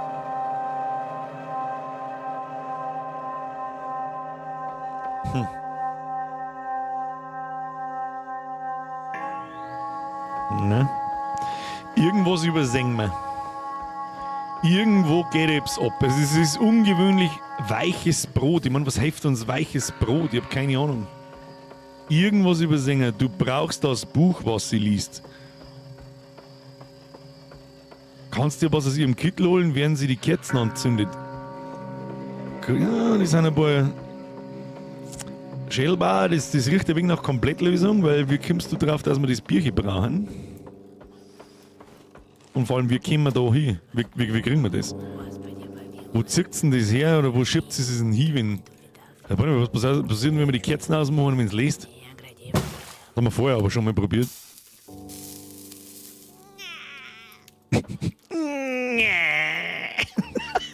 Was tut's denn jetzt? Geht's jetzt oben oder auf? Ich gehe mal lieber. Oh, sie geht nicht oben. Oh, sie geht nicht oben. So, ich will nicht aufpassen, was. Oh, sie legt das Bierchen hin. Ja, ja. Ja, guter Punkt, guter Punkt, guter Punkt. Oh, sie kommt schon wieder. Da muss ich mich schleichen, in den Schrank schleichen. Schön gesehen. Das Bierchen schön gesehen. Schön aufpasst. Auf das habe ich nicht aufpasst. Müssen wir trotzdem schnell warten, bis fertig gelesen hat, weil... Kann man das Brit in den zahnumrandeten Teich hauen? Was? Kann man das Brit in den zahnumrandeten Teich hauen? Was für ein Teich? Was für Brit? Was? Kannst du bei dem Bild die zweite Schraube von der Zange anklicken? Nö. Ich glaube, da hättest das jetzt nicht mehr können. Ach, Moment mal, die legt das Buch bloß hin, wenn wir hier während dem Lesen... Ah!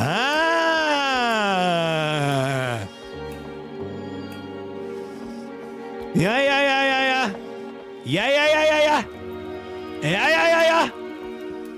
Jetzt sind wir beieinander. Das war ein großer Schritt vorwärts, Kinder. Großer Schritt vorwärts. Jetzt müssen wir warten, bis sie wieder kommt. Die Kerzen, die können wir lassen, oder macht es da auch irgendwas Bestimmtes, wenn die aus sind? Sieht die linken Kerzen, da schaut es gar nicht mehr an. So, ja, da müssen wir jetzt warten, bis sie wieder runtergehen. Ja! Guter Punkt. Schön aufpasst. Schön aufpasst.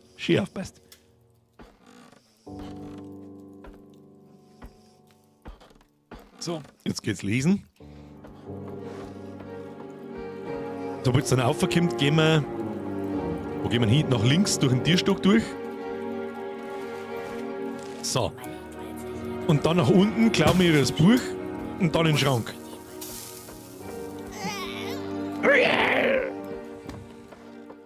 So. So seht ihr uns nicht?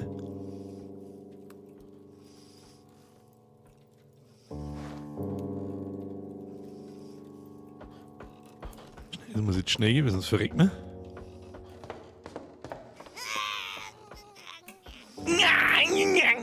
Ja, genau, die ist nämlich dann so schnell da, das Mistviech, dass wir wieder so in den Schrank rein müssen. Okay. Progress. Das ist jetzt wieder. Jetzt ist dann gleich stinksauer wahrscheinlich und doppelt so schnell, weil sie ihr Bierchen nicht mehr findet. Was tut's jetzt?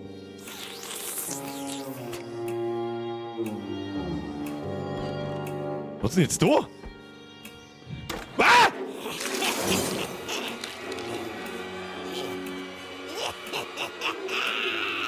Ja, dass die natürlich da jetzt in den Schrank einschaut, das hab ich nicht gespannt. Oh Gott, müssen wir die Scheiße jetzt nochmal machen.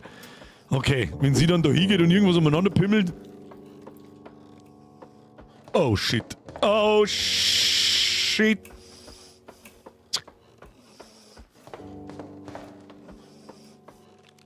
So, wieder auf. Dann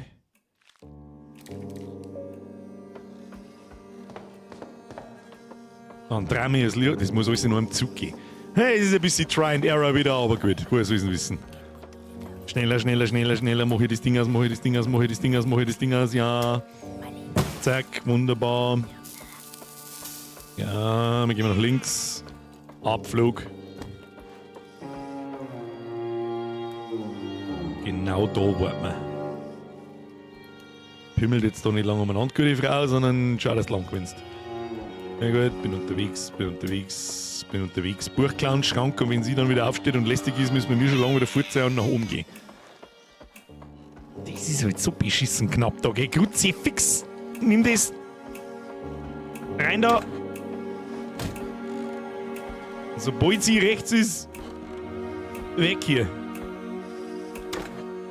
Nicht nach links schauen.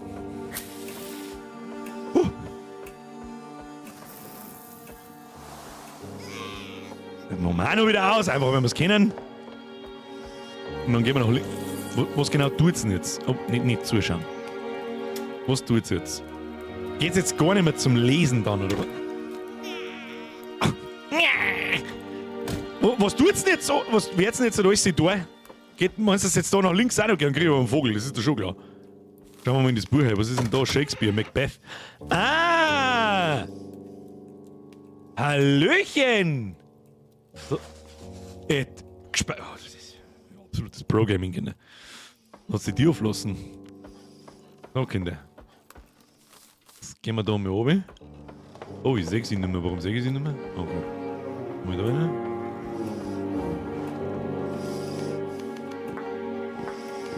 Macbeth. Was soll denn mit Macbeth sein? Ah! Oh, über Achievement gekriegt. Trap. Was soll das heißen? Ah! Ah, der Igel hat meinen Kopf gegessen! Ui, oh, ui. Goddammit! Kruzifix haben wir die Hof gestorben! Spinnst du ein wenig oder was? Jetzt kann ich gar nicht mehr, nicht mehr reingehen, oder was? Vielleicht kann ich mir weiches Brot geben. Sie hat sich jetzt ein anderes Bier geholt zum Lesen, also geht es wieder lesen, nehme ich an. Warte mal.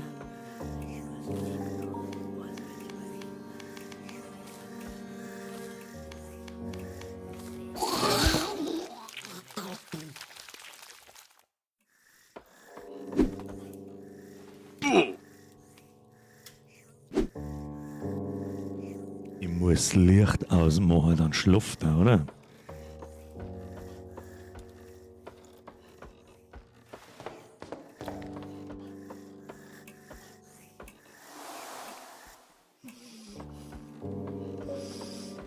Dazu muss ich aber warten, bis sie oben ist. Und dann muss das mit die... Jesse, du hast es am schönsten gemacht. Spam bitte im 30-Sekunden-Takt die Zeichen einer. Sprengi und Jesse, besser Mann, beste Frau. So, jetzt können wir... Ja genau, und jetzt haben wir da nämlich Zeit. Genau. Das lässt uns ein bisschen mehr Zeit da. So, jetzt gehen wir jetzt Schluft ein. Okay. So. Viereck. Es ist tatsächlich Simon Says.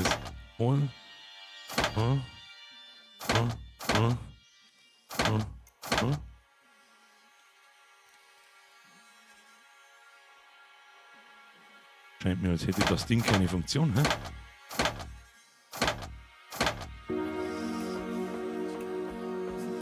Wo sind die alle? Die ist beim Lesen, oder? Was feit denn da jetzt wieder? Oh, 10 einschmeißen. Ja. Ja. Oh, das muss jetzt schnell gehen, sonst jetzt haben wir sowieso hin. Pass auf. Nummer. Viereck, Kreis.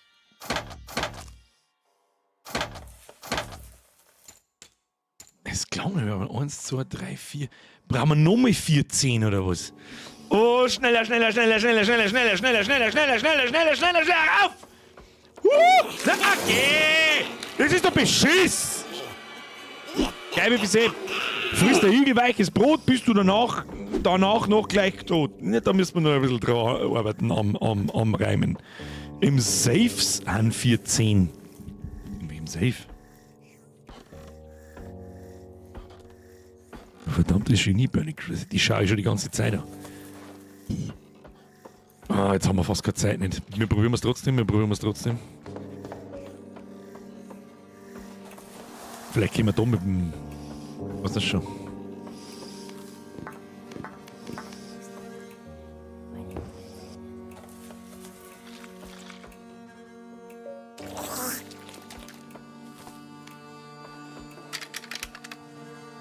So einfach ein weiches Brot. Damn block! Verdammt nochmal, wie kriegen wir das Schloss auf?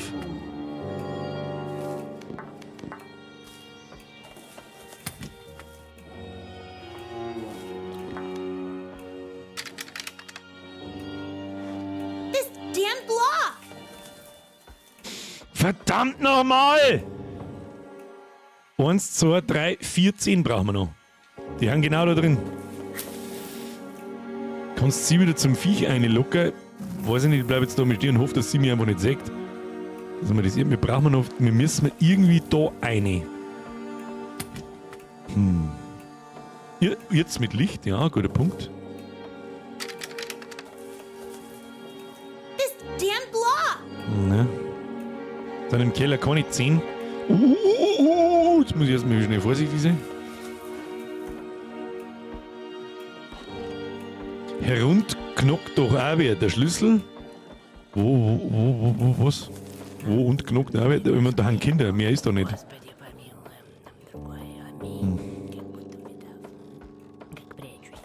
Das neue Buch nochmal wegnehmen. Ja, guter Punkt, warum nicht?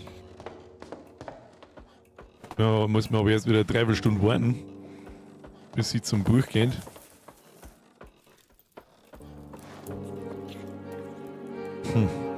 Die Alte soll die Kerzen nochmal anmachen, dann 6 den Igel-Äftel macht's auf. Guter Punkt. Ja, bin ich jetzt auch wieder zu spät dran. Können wir danach nochmal probieren. Im nächsten Durchgang. Ja, da muss man einfach ein wenig Geduld haben. Das hilft jetzt nicht. Wir haben ja Zeit, also erst 9:30. Ich hab's schon gesehen. Der zeigt nicht ab. Ich dementiere übrigens, dass wir halt fertig werden. Wir machen das dann einfach so nahtlos, wenn wir das nächste Mal spielen. Und wir werden fertig. Und dann, jetzt machen wir da erst einmal das Licht aus. Ja, dann warten wir, bis es runtergeht und liest. Dann hauen wir ja das zweite Mal beim Lesen. Machen wir auch, vielleicht ist in dem Buch ein Schlüssel. Er ist jetzt bescheuert, aber who knows? Kannst du das Buch, was du hast, anschauen? Auch? Nein, leider nicht. Das ist bloß Macbeth. Ja, wer sitzt denn da auf einmal? Ah, shit.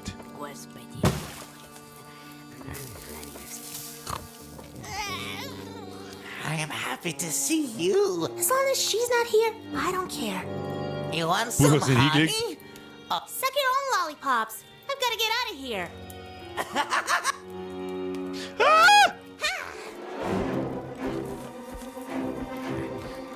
Seit wann geht's noch am Lesen nach oben? Meine Güte, du Scheißhausur, du Gottverdammte!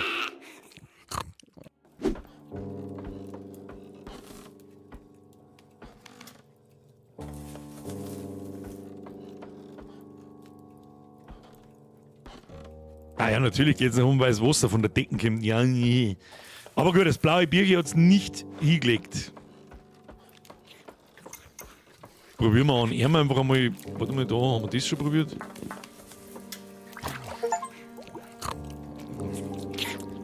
Jetzt habe ich das Bierchen in den Topf eingelegt. Was? What's got? I can't find any baby teeth. So that's what was stuck between my teeth. Oh,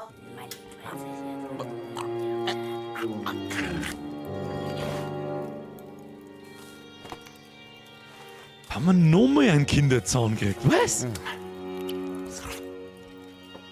Wo soll ich denn jetzt einen Rest herkriegen?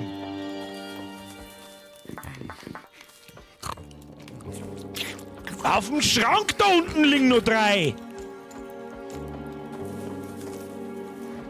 Jetzt bin ich wieder zu langsam, dass ich Kerzen ausblos. Oben hast du immer noch das Bilderrätsel von ihr. Was ist das da? Mit dem Zahn und das Ding oder was springe ich?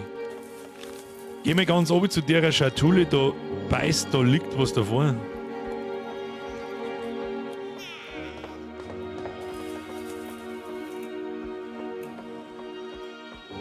Let's have a look.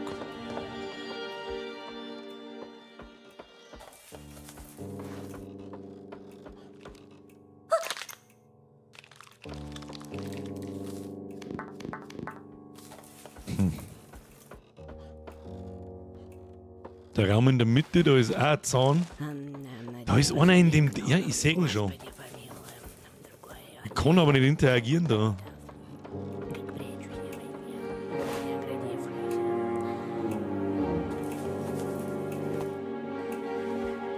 Ah, leg mich doch am Arsch.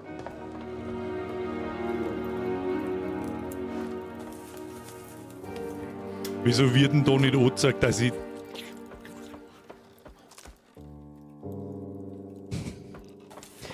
Oh mein Gott.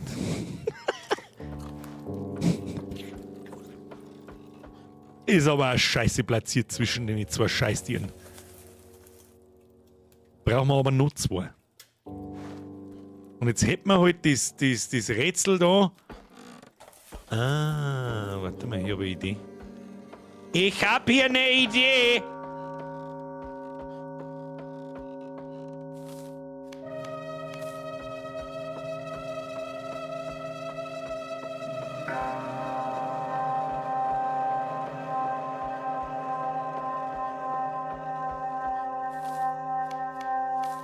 Hab doch keine Idee. Kann ich da... Das auf dem Beutel ist doch der Mund da, oder das, was auch immer das da ist. Oder kann ich auch nichts machen. Kannst du eine rote Bonbon fürs Gebiss unten holen, für mehr Zähne?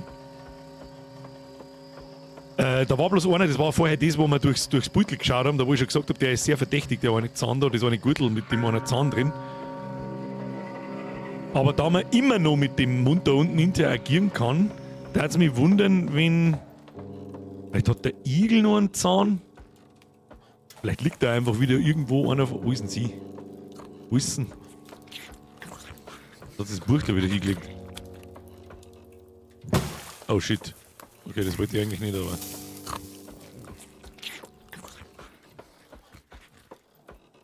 Oh, knapp. Also die 4 Zähne in dem Schrank da unten, wo der Igel drauf liegt, das ist ein Trap.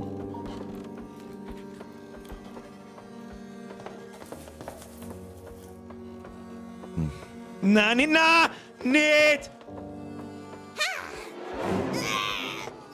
Ja, bist du behindert? Gott sei Dank bist du behindert. Oh, wie schnell. Puh. Das sind auch 4 goldene Zähne, das stimmt. Mal da überall umeinander klicken wie ein Behinderte. Na. Das hilft auch nichts. Du musst die restlichen 3 Zähne von den Kindern unten reißen. Ja, aber da sagt's ja, pass auf, das haben wir schon probiert. Guter Punkt, weil es sind ja auch genau 3 Kinder.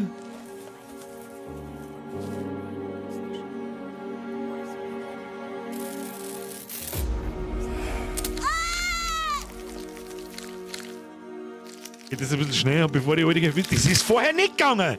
Ihr habt mir zugeschaut, wie ich es probiert habe! Jetzt müssen wir uns da verpissen. Ja, aber wie soll man es denn machen können, ohne die 3 einen Zahn zum Ziehen?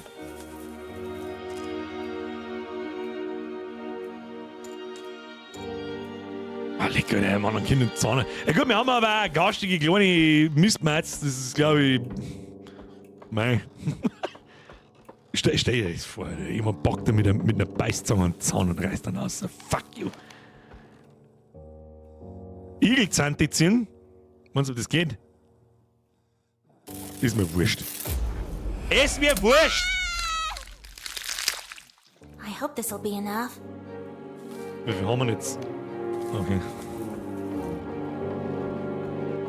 Oh, geht sie... Keine Ahnung, ich schlag's nur vor. Also, ich probier's einmal. Neben dem Igel auf das Ding zum Drucken. Aber eine nette Trap. Weil 4 Zahndinger findest du einfach und dann haben da 4 andere. Also so, machen wir so. Nein, geht nicht. Lass du mich nicht. Ach, das haben wir jetzt schon 1000-mal probiert. Das wollte ich eigentlich nicht.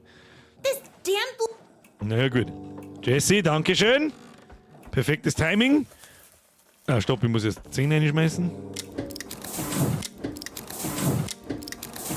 Das wird Casino-Chips. Die Frage ist, ja, ist okay.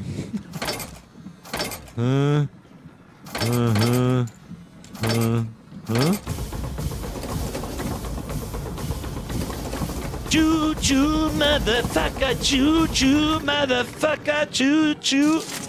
Was kommt jetzt da raus? Der goldene Zahn, ja toll. Spiel gespeichert. Was willst du mit dem? Toll, jetzt bin ich genauso wie vorher. Ein goldener Zahn, der ist sehr teuer gekostet. Hallo, dieser Zahn, sehr teuer gekostet. Sehr fix. Den bauen wir jetzt die Kinder unten wieder ein. Da können wir den... Okay, der Honig... Abflug. Was soll ich jetzt mit dem goldenen Zahn? Ins Beutel von ihr eine.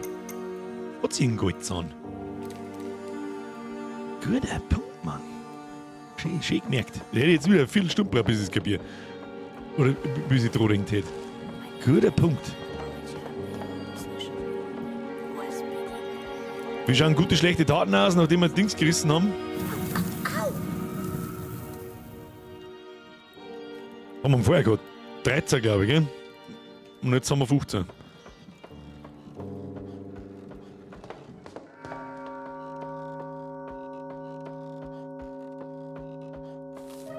Ha! Und jetzt?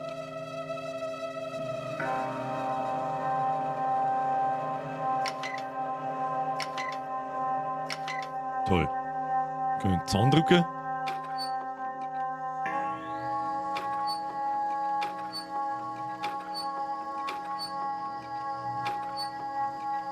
Die alte Schügel ein wenig tatütet.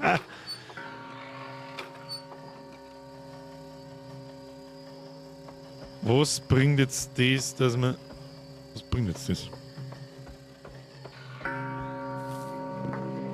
Jetzt haben wir auch keinen Zang mehr.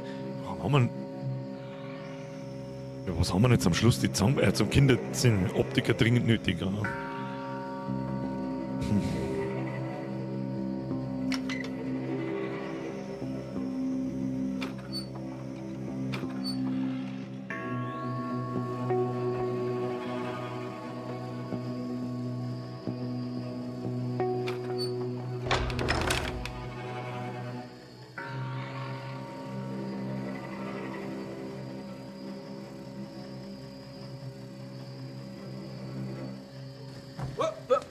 Here I come. Oh, here I come. Ich hab zwar keine Ahnung wie. Und wieso? Also null. Warum muss jetzt das Blaue nach oben, das Rechte nach hinten, verstehe ich nicht.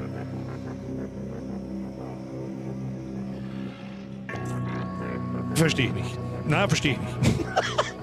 Licht zum Spiegel, ich hab aber bloß eins. Ach du Scheiße.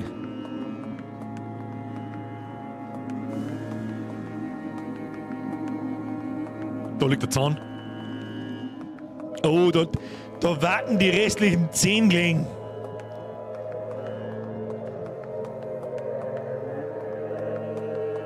Das war geplant. Da war überhaupt nichts geplant.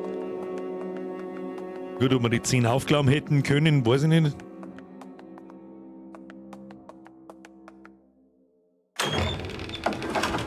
Okay. Übrigens, egal, es hat funktioniert.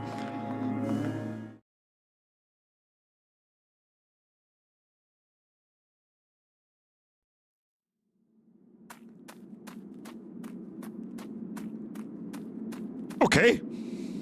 Dr. Dr. Pepper. How'd you like this place? Hold on, let me get my head straight first. Sure. You got a whole eternity. So, where are we? In a cemetery. Bear in mind that even the locals are afraid of this place.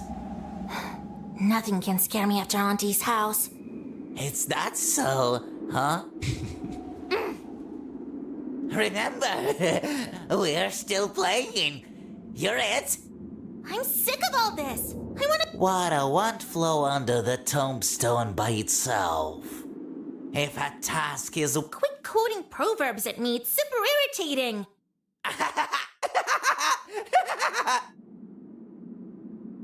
Zitronenkiwi! 7:0 für den ERC Ingolstadt gegen Kölner Haie. Okay. Warum ist denn jetzt sein Fuß? Merci für den Resub, Mr. Zitronenkiwi. Was hat der jetzt da gelabert?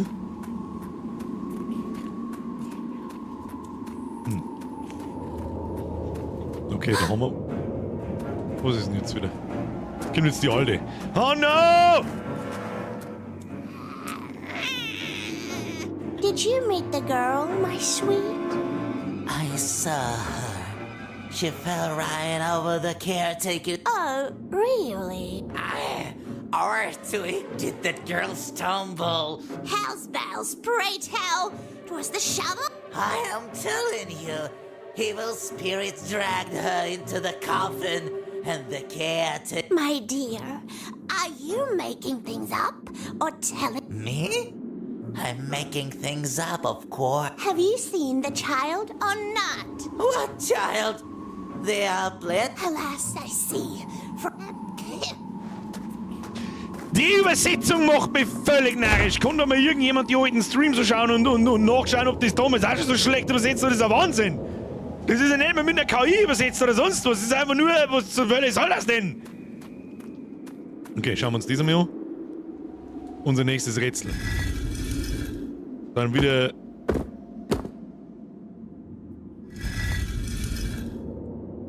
Zwei Punkt, ein Punkt, kein Punkt.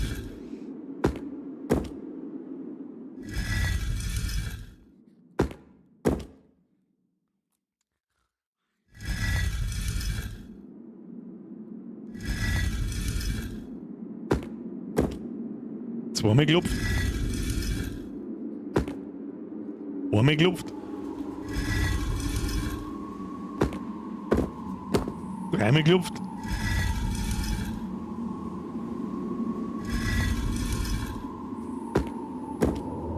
Zwei Punkte, lass uns mal bei zweimal klopfen.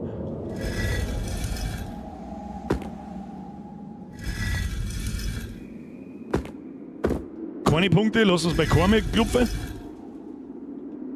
Und da lass uns bei einem klopfen.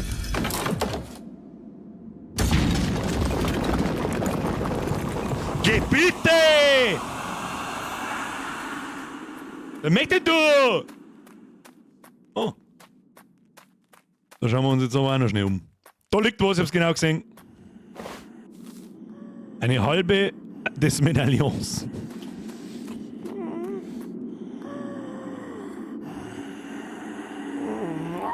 Was? What a hideously beautiful sight. Erinnert mich an den Fettsack von Resident Evil 8. Nah, I'd rather not wake him up. Okay, da kommen wir nicht weiter. Der gute alte Duke. Mann, Schüssel! Beziehungsweise 3. Und da können wir irgendwie ins Grab runtergehen.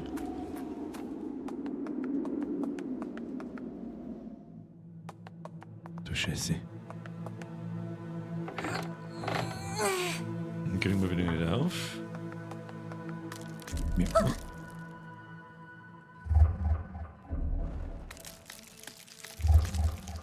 Oh no. Oh no! Ja, soll dir das schmecken oder was?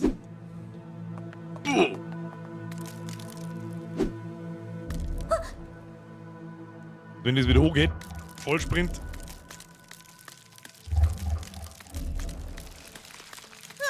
Also hat's nicht hin.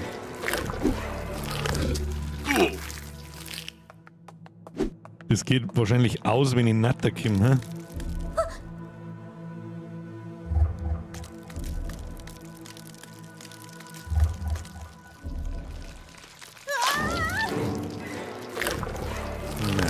Da brauchen wir irgendwas, dass wir durchkommen. Da habe ich das Gefühl, brauchen wir irgendwas, dass wir durchkommen. Das.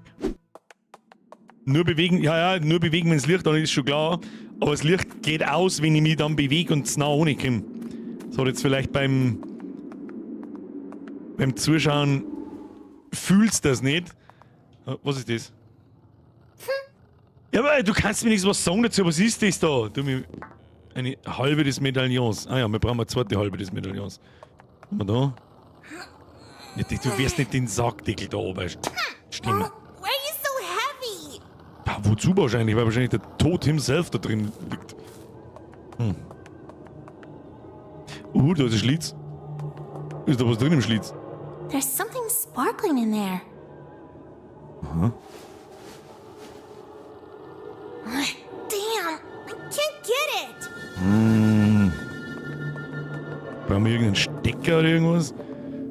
Vielleicht passiert da schon mal was? Nein. Oben Symbole, Schlüssel, Space Invader, Spermium. Was?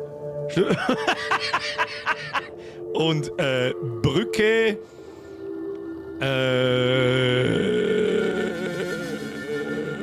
Boot mit 3 Ruder und ein Pferd ohne Beine. Aber ja, stimmt, da haben ein paar so Symbole umeinander. Jetzt haben wir keinerlei. Also mir. Warte mal, da ist noch so eine Falltür oder was? Das hab ich auch noch nicht. Das wollte ich nicht. Türknauf. Why are you Wie so Türknauf? heavy? Türknauf? Nein, da sehe ich keinen Türknauf. Nein? Nein? Also müssen wir irgendwie da unten durch. Und es kann. Ja, da sterben wir jetzt halt 10-mal. Ich wollte auch was Zusammenhangloses beitragen. Das ist okay. Hideously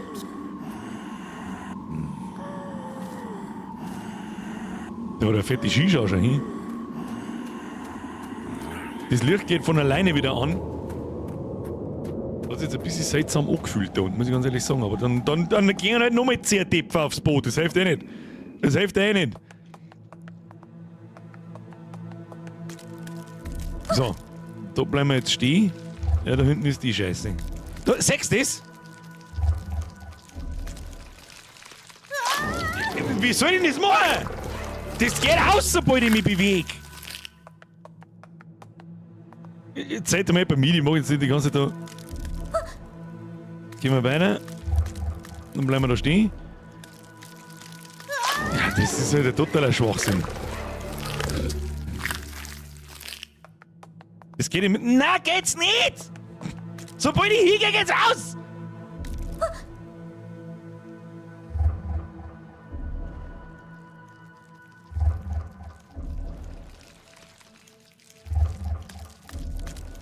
Da!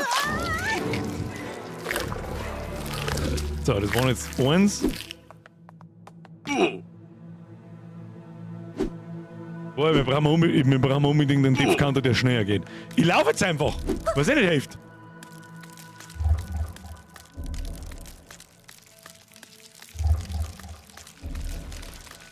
Das kannst du vergessen! Licht aus ist gleich stehen bleiben, nicht bewegen. Das probieren wir jetzt auch noch schnell und dann schreibe ich ihm noch mit 2 Tipps.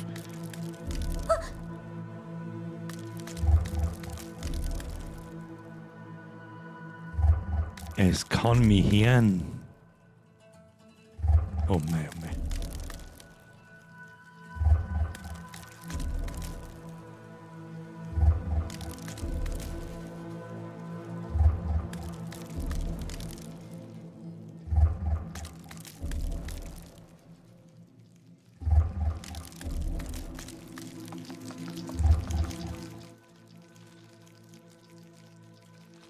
Spey. Es ist nicht mehr lang hin. Ich hab sprichwörtlich den Tag, wo ich mir 100%ig sicher bin, seitdem ich mich als Spieler bezeichne. Als Gamer. Zu meinem 5. Geburtstag habe ich einen Gameboy gekriegt mit Tetris und Spider-Man. In 2 Monaten und 7 Tagen da ich mir 34 Jahre Gaming aufschreiben. Vielleicht einmal, ich sage mal, ich habe ab und zu mal, ja, eigentlich eine direkte Pause habe ich nie gemacht. Und dann lasse ich mich von so einer Mechanik verarschen. Es hat sich dermaßen angefühlt, als wenn ich mich bewege, dass das Licht ausgeht, dass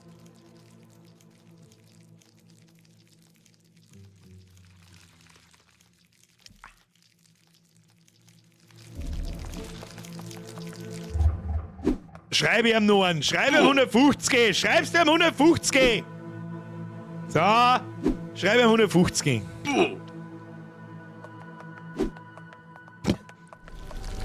Was ist denn jetzt wieder?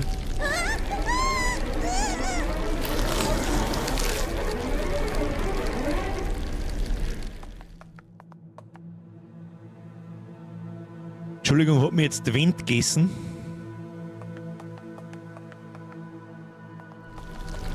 Ja.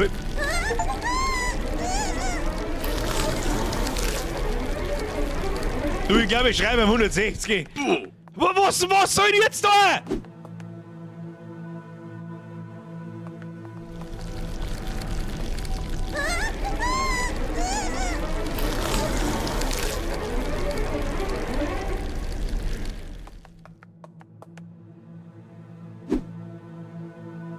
Das Achievement war Pain Lover.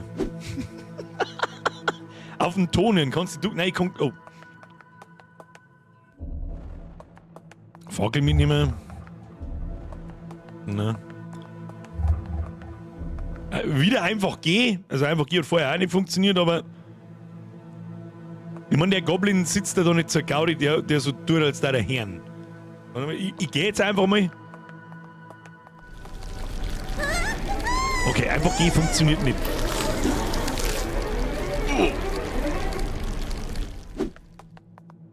Na, man kann sich nicht ducken.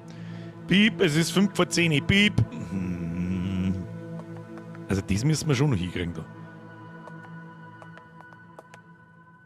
Hörst du den Ton, musst du stehen. Das hat Board Robert, das probier jetzt noch einmal.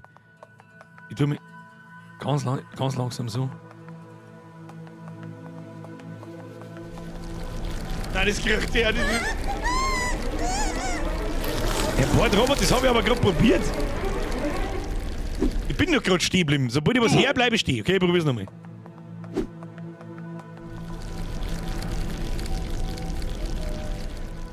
Das haben wir doch gerade gemacht!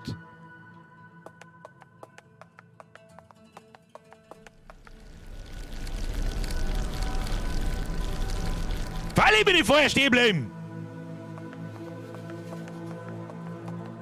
Das war ja quasi offensichtlich. Offensichtlich bin ich noch der Nummer mit dem Licht gerade.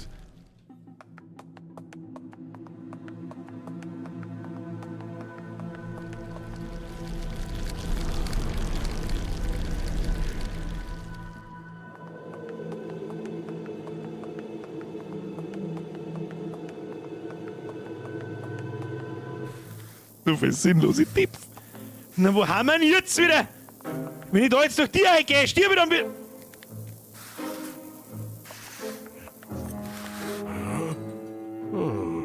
Der Meister Geppetto. Yet another ghost. Give your glasses a wipe. I'm no ghost. That's not possible. How did a live human get here? From the world of the living. Who'd have thought it, right? It's Stelle true. Esel dich vor. You're no mirage. And who are you? I'm a cabinet maker. You make coffins? They forced me. They've been keeping me on a leash for an eternity. Got it. Well, I'm off. Wait, girl. You can help me by looking for the keys to my shackles. And what's in that for me? I can give you a reward. While I was still upstairs, I learned how to breathe life into trees and create idols to help me. It was tough. I had to go to an enchanted lake. It's much easier to do that here. There is dead water everywhere. An interesting story. Tell me more sometime. What was that you were saying about idols? They are fail-safe and can do literally everything. Jetzt hat es gerade kurz eine andere Stimme gehabt. Das war mit Sicherheit ein Voiceline, das irgendwann 4 Wochen später aufgenommen hat. Give me one and we'll see what it can do.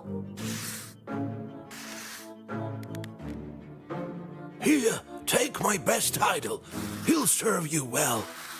Kriege ich Fernbedienung auch dazu, oder was? Come here. Don't be scared.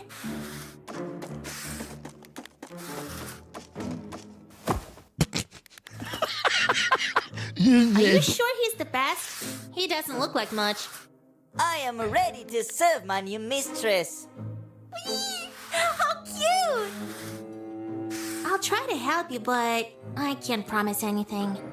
I'll wait and keep my fingers crossed. Okay. Did you find the key? It's not as easy as it seems. I get. So, what will you do when you're not chained up anymore? I haven't thought about that yet. I'll try. Do you know how to get back?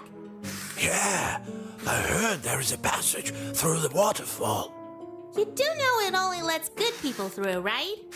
I didn't do anything evil when I was alive. I received it for the first time from the hands of my future. The last thing I remember is wooden hands clutching a shovel and so. Your servants held a mutiny?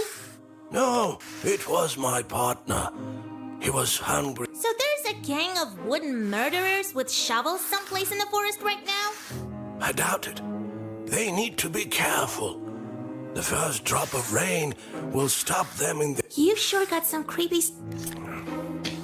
Ist das nicht? Wir haben ja da irgendwas erinnert mich im ersten oder im zweiten Teil. Da hat es auch so ein komisches Wasser gegeben, das auch auf so Holzmarionetten, aber auf große, glaube ich, drauf tritt für das und dann haben die zum Leben erwacht. Don't touch that tool.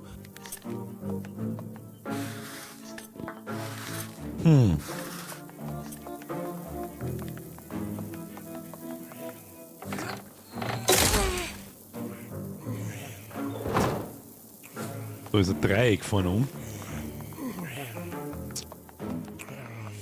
Was wird denn da so? Ach, da ist jemand! Ey! Ey!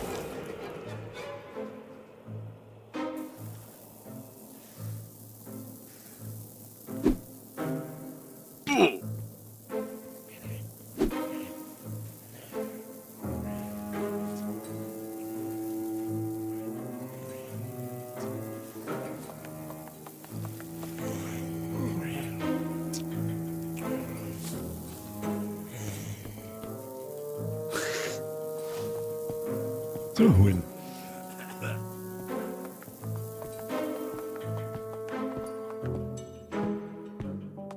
What a creepy.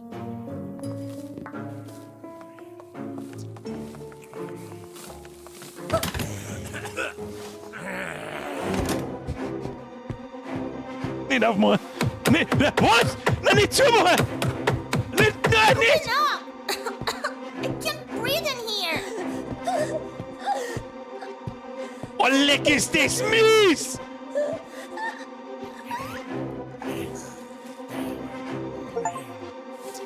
Nur mehr Achievement gekriegt. Mimik. Oh, ist das mies, Alter. Oh Gott! Ich sag euch jetzt was. Will wir an dem Totengräber vorbeikommen? Sehen wir beim nächsten Mal. Genug Töpfe für heute! Wenn 100, wir haben halt 150 Töpfe weitergeschissen. Ja, warte mal, geht eigentlich? Warte mal. Bei wie viele Tipps sind wir? Bei 155. Jetzt muss ich schauen, ob ich einen Tipp-Counter auch da einbaut.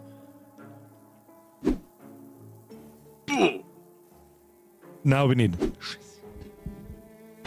Ey, wir haben ja schon seit 2 Jahren, glaube ich, nicht mehr. Einigermaßen um 10 Uhr aufgehört. Und ich mag das noch weiterspringen. Wir haben ja ziemlich weit, aber wir brauchen mindestens noch 1 Stunde oder 1,5. Mindestens. Vor allem, wenn das ja so weitergeht. Und wenn wir mir das nächste Mal Creepy Tale auspacken und wären wir dann schon nach einer Stunde fertig oder der Stream dauert nicht lang genug, bis dahin habe ich Creepy Tale 4 und dann fangen wir da damit an. Ist das eine Idee? Ist das eine Idee? Ich denke schon. Was war denn das halt wieder? Habt ihr überhaupt schon auf den Like-Button drauf gesmashed, bevor sie wieder jeder verpisst, ihr Trottel? Hä? Was da los? Was da los? Die Spiele haben grandios. Da kann man uns wirklich auch mal umschauen, dann andere Spiele dieser Art zum Spielen. Vor allem im späten Sommer vor Masse. Kuss auf die Nuss, Resub. Und an alle Lurker, bei denen ich nebenbei laufe, smash den Like-Button. Ja? Schwingt jetzt aus dem Speer raus, hör mir auf mit PoE 2, hör mir auf mit Armory Forger, hör mir auf mit Rippy, glaube ich, heißt eins. Hör mir auf mit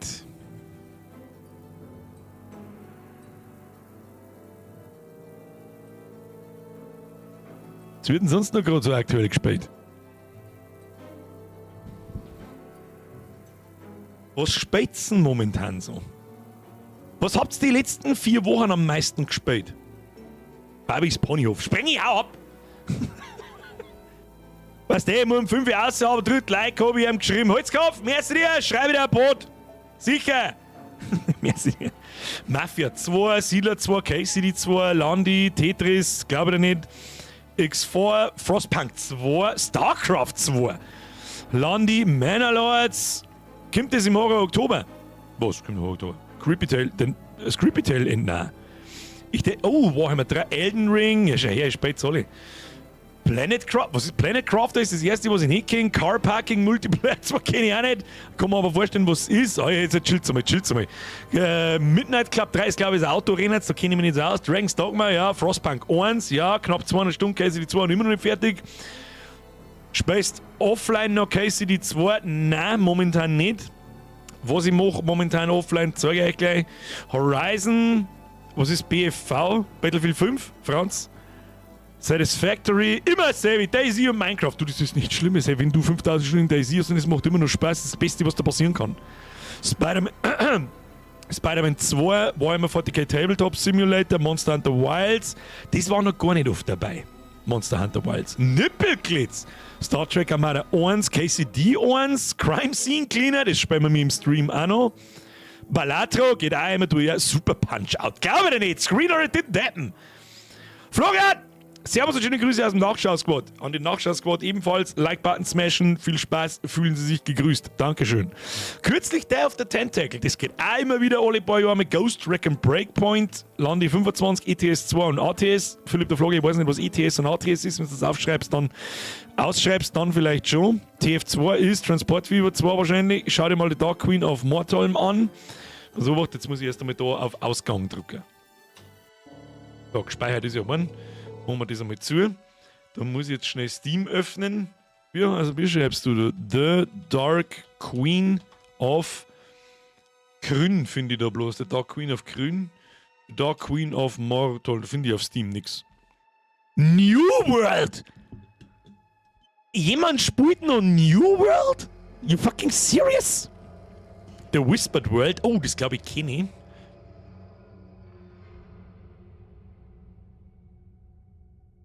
Special Edition. Ja, das kenne ich. Das kenne ich. Ist jetzt schon uralt, aber das ist ja scheißegal bei so Point-and-Click-Sachen. Da ist ich Witcher 3 für mich entdeckt. Flowrider, da kommst du jetzt drauf. Du bist ein bisschen 10 Jahre später dran. Ich wünsche dir viel Spaß. Witcher 3 ist eines der grandiosesten Spiele jemals. Vor allem spätestens bis du zum Blood and Wine DLC kommst.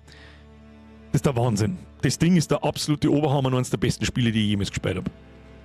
Elder Scrolls Online und Skyrim. Avowed ist von den Elder Scrolls machen. Ich kenne Avowed, aber da ist mir zu viel Kontroverse rundherum. Der Zeilmer schreibt Doom. Was für eins? 2016 oder Eternal? Oder ein ganz altes? Transport Fever 2 und Warzone. Oh, wir haben uns auch für Warzone angemeldet. Morgen kommt anscheinend Verdansk zurück. Ist das richtig? Grounded, Arkham Batman Spiele, Apes Odyssey. Jesse, du hättest. Da haben wir schon einmal geredet, du hättest kein Weiberleid werden sollen. It is what it is. Ich spiele noch New World, das ist krass. Hoppala, jetzt muss ich jetzt zu mir. Flea Frankie! Wer ist Schedule 1 für den Stream? Steht auf der Liste. Das Spiel geht gerade absolut viral. Ich habe keine so richtige Ahnung, was das genau ist. Was schreibt man Schedule? Bin jetzt behindert. Schedule. Ja, Schedule 1. Ja, genau. Innerhalb kürzester Zeit released am 24. März. Ich glaube, das war eine Zeit lang in der Early Access oder was weiß ich. Ist immer noch in der Early Access. Hat 45.000 äußerst positive Bewertungen. Und ich glaube, es ist halt einfach ein behinderter Drogendeal-Simulator. Das hat einen Online-Coop. Moment mal. So. Mit den ganzen Bums dazu, was ist das für Scheiß da? Nein, TFT-Season hat angefangen. Morgen kommt Verdansk für Call of Duty, Warzone wieder, sodass wir mir reinschauen wollen. Am Freitag kommt der PoE 2 Patch, der erste große. Und nächsten Mittwoch kommt Kommandos. Verdammt nochmal!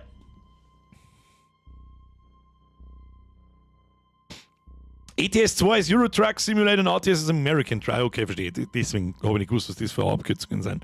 Verdammt! Wie verhalten wir uns? Verdammt nochmal, wie verhalten wir uns? Was tun wir nächste Woche? Ich habe eigentlich schon überlegt, ob ich am Freitag einen Stream reinhaue mit Path of Exile 2, aber ich habe mir gedacht, das ist... Ja, ich halte mich dran. Ich halte mich dran in der Sommerzeit. Die hat jetzt einfach begonnen im April nach der Zeitumstellung. Es ist um 8 Uhr hell, in 4 Wochen ist es um 9 Uhr hell. Wahrscheinlich, da mag ich einfach am Freitag auf die Nacht nicht da sitzen.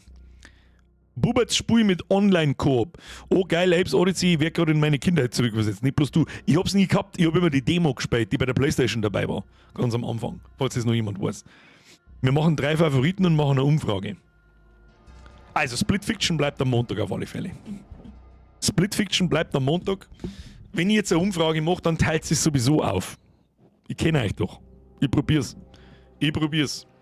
Was spielen wir nächsten Mittwoch? Fragezeichen. Erstens, nächsten Mittwoch kommt Kommandos. Kommandos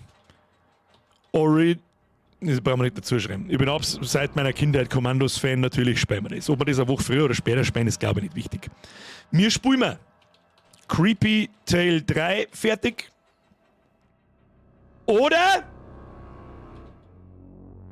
Wir spielen Schedule 1.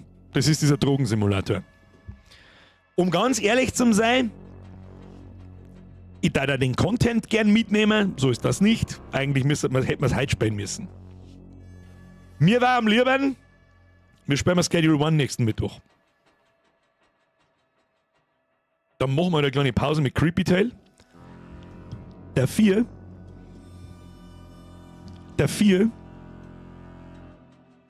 streiche einen Stream Osterurlaub. Ist das in Ordnung? Wir starten die Umfrage. Was ist eigentlich aus Indescription geworden? Was ist Indescription oder Inscription? Nee, das haben wir einmal gespielt. Weiß ich noch, das war unmittelbar vor unserem Mini-Urlaub, wo Birgerin Geburtstag gehabt hat. Weiß ich noch, es war am Mittwoch, letztes Jahr. Ich hab's selber nicht mehr weitergespielt. Sag ich, wie es ist. So, Umfrage ist da! Eingeschissen jetzt!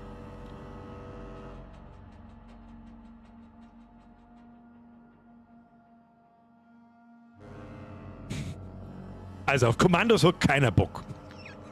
Kommandos interessiert keinen. Ihr kennt's mich. Ihr kennt mich, meine Damen und Herren. Was jetzt dann gleich passiert.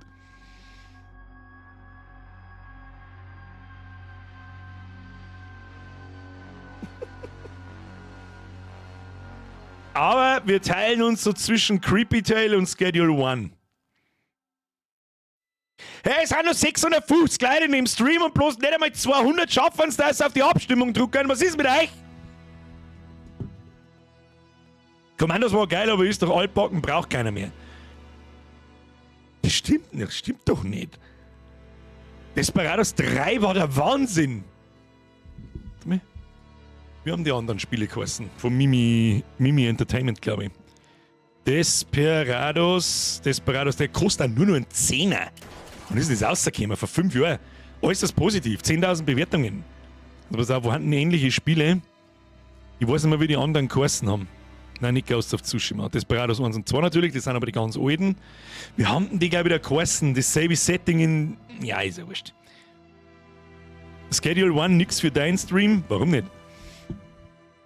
Ja, das Piratendings, das weiß ich auch generell nicht, wie es heißt, aber ist das der Piraten-Fail? War das ein Fail? Umfrage durch, Birger so, scheiß drauf, spielen wir Kommandos. Ja, ihr kennt's mich, was passieren wird. Warum ist Schedule 1 nix? Ist der Wurscht, was wir wählen? Beim Birger wird es so laufen wie bei der Politik. Genau. Wir spielen am nächsten Mittwoch gar nichts, ich mach frei.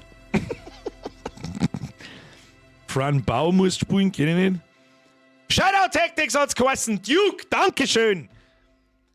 Und das war sicher kein Fail. Ich glaube, da gibt es sogar 2 Teile, die waren brutal gut. Für das Genre halt.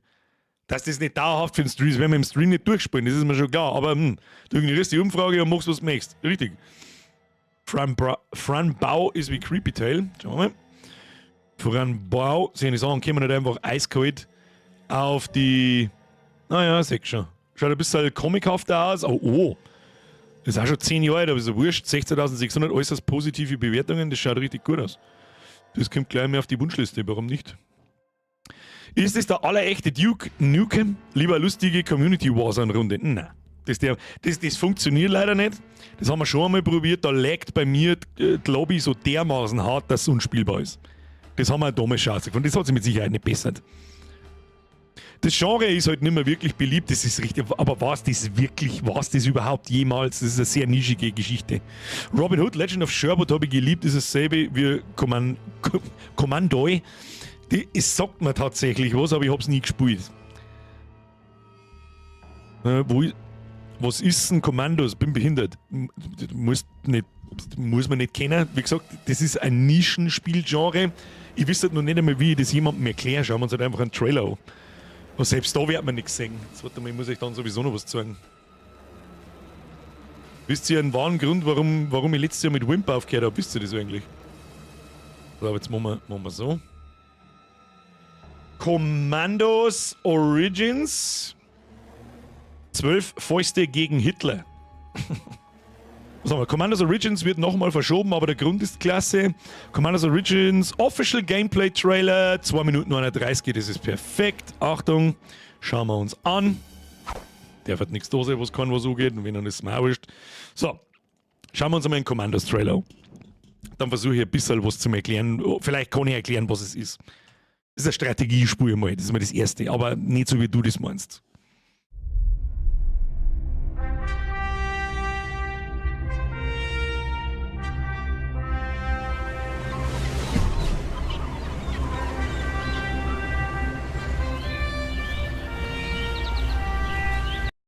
Kann mich nicht mehr hundertprozentig daran erinnern, ob das die erste Map aus dem ersten Teil ist. Ich glaube nicht. Das Hervorderne, die Straße und die Stauern, die da jetzt unten gleich kommt, erinnert mich und du startest mit dem Green Beret und mit dem Granatenmann.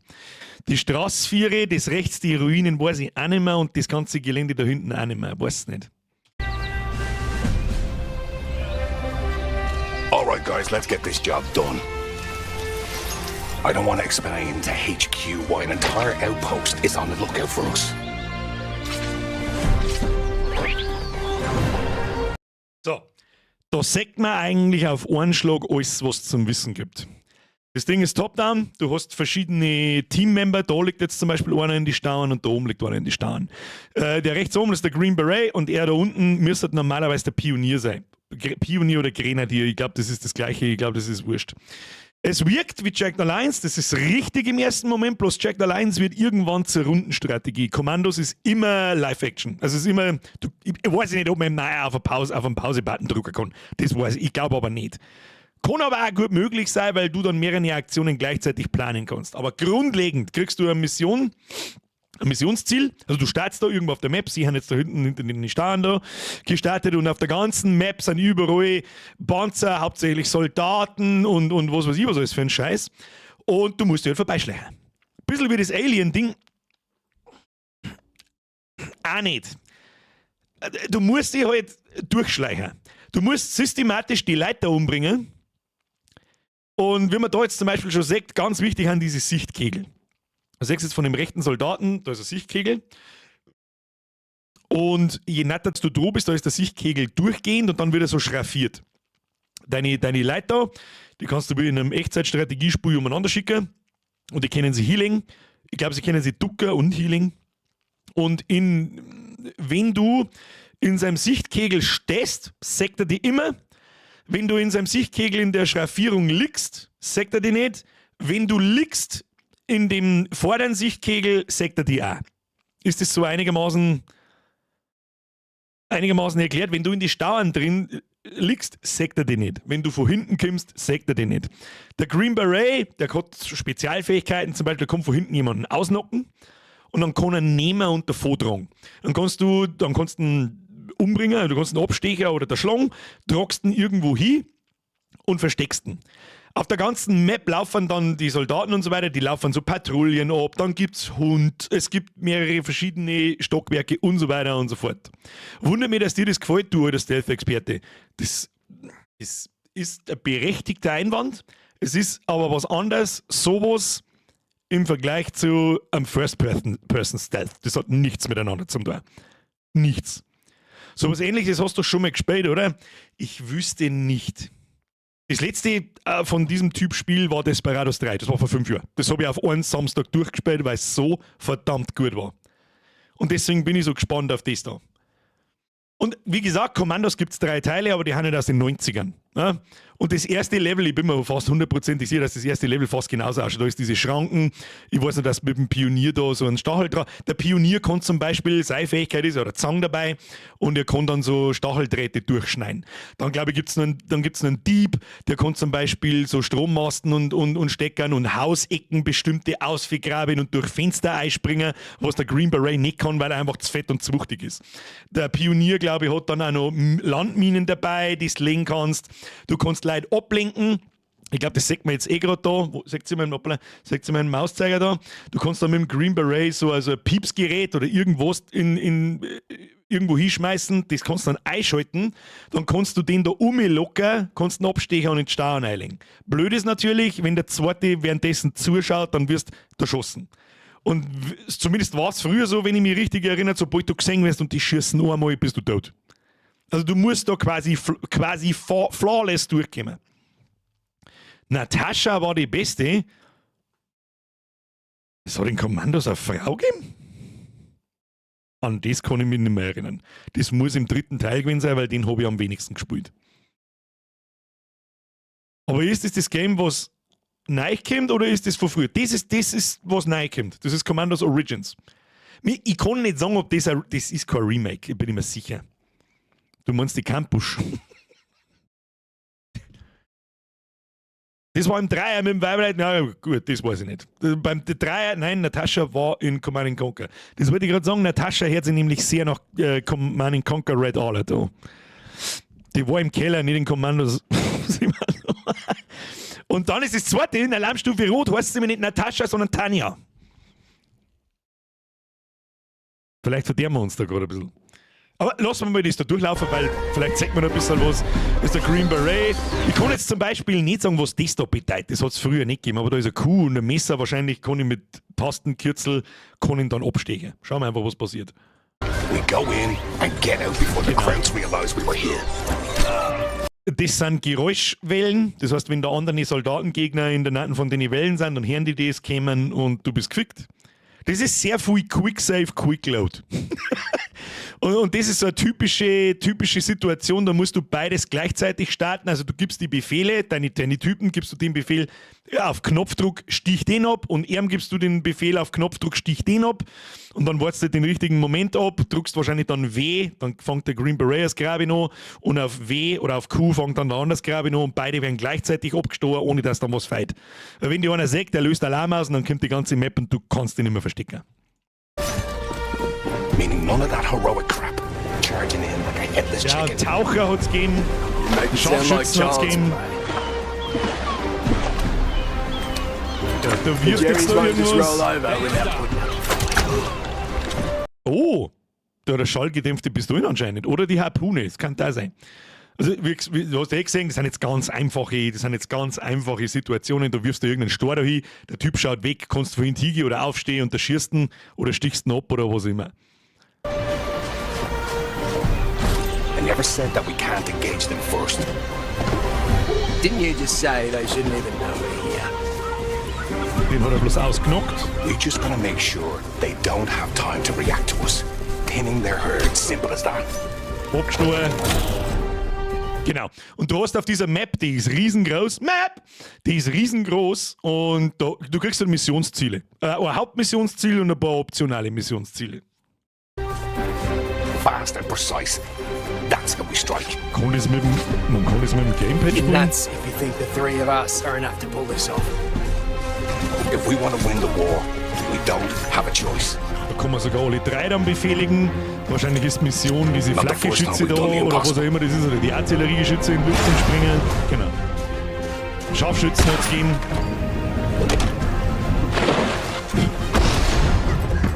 Gasgranaten. Oh, okay.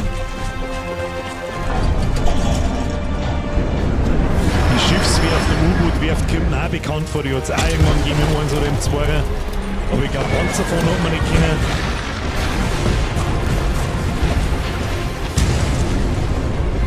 Ja, war ein kurzer Trailer. Ich hab schon wieder tot gelabert, aber halt mal versucht, ein bisschen zu erklären, was zur Hölle ist, Kommandos. Hoppla. Da ist mehr.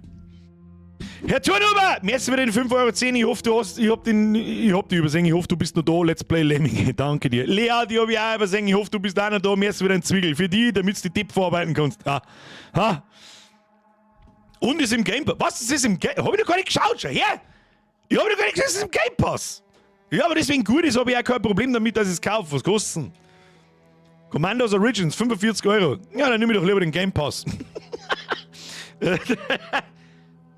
Das ist natürlich super, das habe ich nicht gewusst. Muss ich mich direkt einloggen. Naja, gut. Damit ihr es einmal gesehen habt. Also ich find's geil. Ich find's, dass es so abgesagt wird, ist mir schon klar, weil ihr es nicht kennt. Aber gut, ich sehe schon, nächsten Mittwoch haben die meisten Bock auf Creepy Tale 3 fertig. Das ist natürlich aber, das hätte man gar nicht zur Auswahl stellen müssen, weil wenn wir heute Creepy Tale 3 spielen, selbst wenn wir heute Tetris gespielt hätten, müssten wir nächsten Mittwoch auch Tetris spielen. Das ist ja klar. So, Umfrage beenden. Das neue Heroes of Might and Magic kommt bald aus. Sehen wir das im Stream? Bin kein so ein Heroes of Might and Magic Fan, muss ich ganz ehrlich sagen. So leid es mir tut. Muss ich schnell was schauen? Schauen wir schnell mal in Game Pass. Commandos Origins. Spiel vorbestellen. Bald verfügbar im Game Pass. Absolut nice!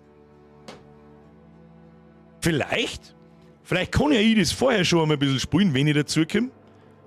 Und dann sitze ich mal in einem Spiel nicht da und bin komplett ahnungslos. Wobei ich da glaube ich nicht komplett ahnungslos bin, weil das Spiel habe ich früher oft genug gesagt. Geibhilfe habe ich auch schon wieder übersehen. Kein Witz, meine Mom haben es als 15 war, die Backenzähne mit einer Kombizange ohne Betäubung rausgerissen. Habe ich tatsächlich übersehen, Herr Geibhilfe. Entschuldigung, merci dir. Dieses Jahr kommt ein neues Five Nights at Freddy's Spiel namens Secret of the Mimic. Kommt am 13.06.25. Dann kommt es bei uns frühestens aber im Oktober. Jetzt, was ist mit dem Bavarian? Jetzt bei so Wort. Muss ich schnell den Link suchen. Da muss ich schnell den Link suchen. Sag ich euch was. Das ist so gut. Das ist so gut, Mann. Warte mal, kann ich das nicht irgendwie Fullscreen machen? Kann ich das nicht irgendwie... Ja, jetzt nicht. Also.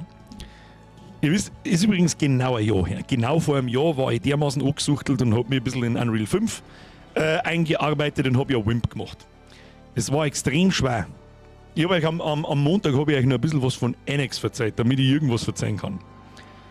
So, jetzt haben wir noch ungefähr 500 Leute. Jetzt ist wirklich der harte Kern da. Meine Damen und Herren, es gibt etwas zu revealen. Es war nicht ganz einfach, fast der ganze... Schluss jetzt, Geibe für Sepp! Merci, Birger! Nein, nix! Schluss jetzt!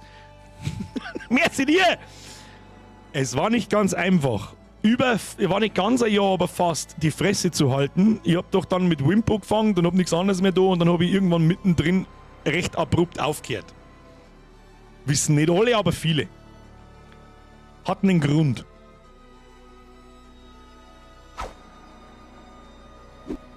Meine Damen und Herren, ich und der Chris haben wir was gemacht.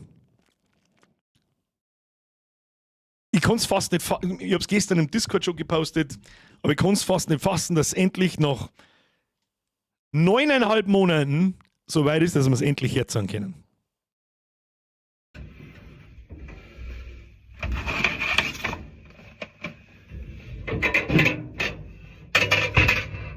Es dauert noch ein bisschen, aber...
Sound wird natürlich noch austauscht, aber das ist... Round one.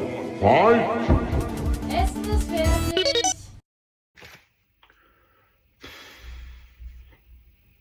Bist du? Wir haben uns zusammengetan und haben einen Prügler gebaut aus dem Trachtmann-Universum. Have a great time.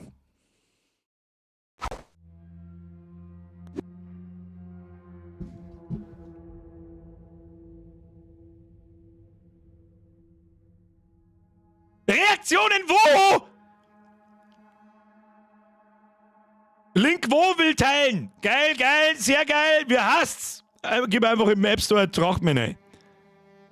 Es gab doch diesen Fighter-Baukasten, Mugen oder so, ja. Über den haben wir auch nachgedacht, aber ist jetzt langweilig. Und jetzt wann wie wo? Nix wann wie wo, jetzt gehst du in den App Store und sogar, es gibt's auch fürs Apple-Ding. Gehst in App Store und suchst nach Trachtmann. Wirst nicht recht viel finden außer das.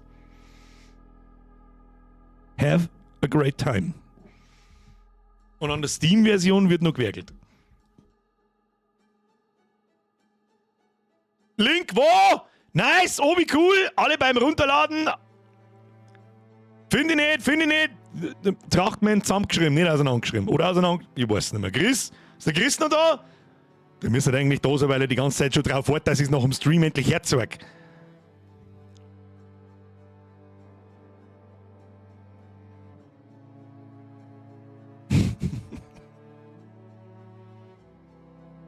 Finde ich nicht, Android.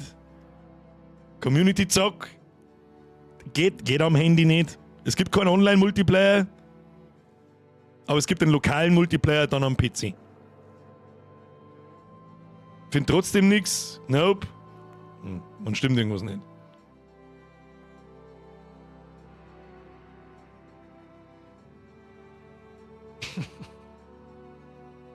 Also.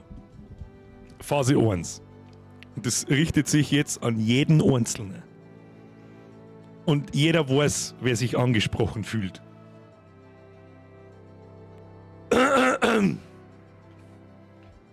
Ich bin so gescheit! Mich kannst du nicht verarschen! Und damit es gleich jeder andere nicht haben weiß, schreibe ich jetzt nicht irgendwas zum 1. April.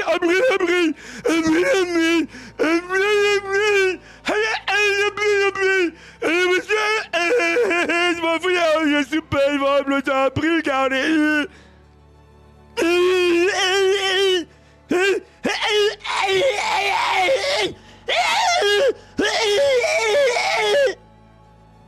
So. Okay? Und jeder Einzelne darf sich angesprochen fühlen und weiß, dass er angesprochen wurde. Kann man nicht einfach, wenn man es gespannt, die Schnauze halten und vielleicht sogar mitspielen? Reicht da der Hirnschmalz nicht? Hä? Es ist wirklich traurig. Es ist wirklich traurig! Und jetzt für alle anderen, die es jetzt gerade zum ersten Mal gesehen haben, die überlegen jetzt mal kurz, was gestern für ein Tag ist und was aktuell für ein Monat ist. Kuss auf die Nuss. Dankeschön.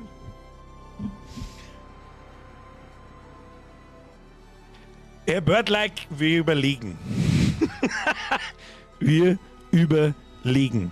Ein Videolink kriegst du bei mir. And suddenly this one character. Ich schau mal momentan South Park Short, so kommt die ganze South Park Scheiß. Der Videolink ist bloß ein Short. Der ist da. Abonniert den Kanal, smasht ein Like auf den Short. Ist ein Chris-Kanal. Ist der Trachtmann-Kanal. Egal ob echt oder nicht, hat mir gefallen! Ja, das meiste hat der Chris gemacht.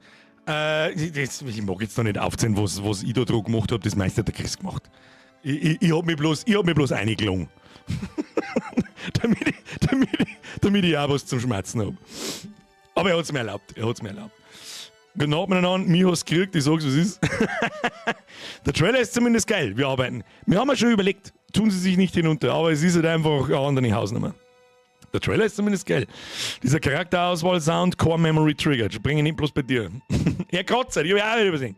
Ah, das war kein Brüche, das kommt wirklich. Ja, Herr Kratzer. Wir haben schon überlegt, oder nicht, Obi? Es gibt natürlich Überlegungen über ein Spiel, aber halt immer einfaches. Nicht so was wie Wimp, nicht in 3D, sondern in 2D. Ich meine, wenn ich schon einen Zeichner dann hätte, dem ich euch sagen kann, was ich da brauche an Bildmaterial und der das dann so machen kann, wie ich brauche, das ist schon mal eine riesen Lastabnahme und Aufwandsabnahme, das ist eh klar. Ich habe nicht einmal selber den Short gleich, bin ich behindert eigentlich. Und ansonsten wird es der ganze, einfacher Plattformer oder halt ein Prügelspiel. Das war wirklich witzig. War in der Gruppenarbeit derjenige, der gefühlt hat, aber am meisten gelobt worden ist, richtig. Ich bin nur fürs Marketing verantwortlich. Ich bin nur am Schmerzen, wenn es dann fertig ist. So, was ich euch aber auch noch sagen will. Wird's demnächst, solange ich so motiviert bin, wird es das öfter geben. Wer erinnert sich noch an Annex? Ich zeig bloß kurz einen Progress. Ist das in Ordnung? Interessiert es jemanden? Recht viel Progress seit Montag, wie hat es jetzt nicht gegeben, aber damit man mal so eine grobe Richtung sieht. Na, grobe Richtung, was der Plan ist. Interesse? Möchtest du etwas sehen? Und zeige ich noch schnell 2-3 Minuten her. Hat Tracht meine Aktien. Noch nicht, aber wir arbeiten dran. Ich habe mich schon mental auf meine Röhre und meinen Super Nintendo eingestellt. Ja, zeig her. Ja, los. Also, jetzt pass auf. So gehen wir durch. Ich weiß leider Gottes nicht mehr, wie weit dass ich... Quatsch, Schluss jetzt! Du Schlawine, du mich hast gehabt. Öfter mal verarschen du dich mussen lasst. Herr Quart, du mehrst dir. Schluss jetzt mit der Rundonetterei. Also, ich weiß nicht mehr, wie weit das ich am Montag war und wo ich hergezeigt habe. Ich sag das, wie es ist. Natürlich geht in 2 Tagen da nicht mega Progress, aber besucht, machen wir so. Desktop-Version. Zack, neu laden. Handy-Version. Den ganzen Scheiß können wir eigentlich da, das kann euch eigentlich alles wurscht sein da. So sieht die Handy-Version aus. Ich weiß nicht, ob wir das am Montag schon gehabt haben. Haben wir das am Montag schon gehabt? Dass sich das da einigermaßen anschaulich verhält, wenn man seine Handy einpflanzt? Weiß ich nicht mehr. Ihr wisst nur noch nicht, wie ihr das anstellt. Ich muss mir leider ins Bett schleichen. Steffi, hauen Sie sich ins Bett hinein. Du kriegst von mir aus private Updates zum Spiel, wenn du das haben möchtest. Haben wir noch nicht gehabt. Wunderbar. Ja, Unterschied. Früher Problem. Ich habe das Ding nur für einen PC-Monitor optimiert, optisch. Das ist natürlich 2025 ein wenig ein Problem.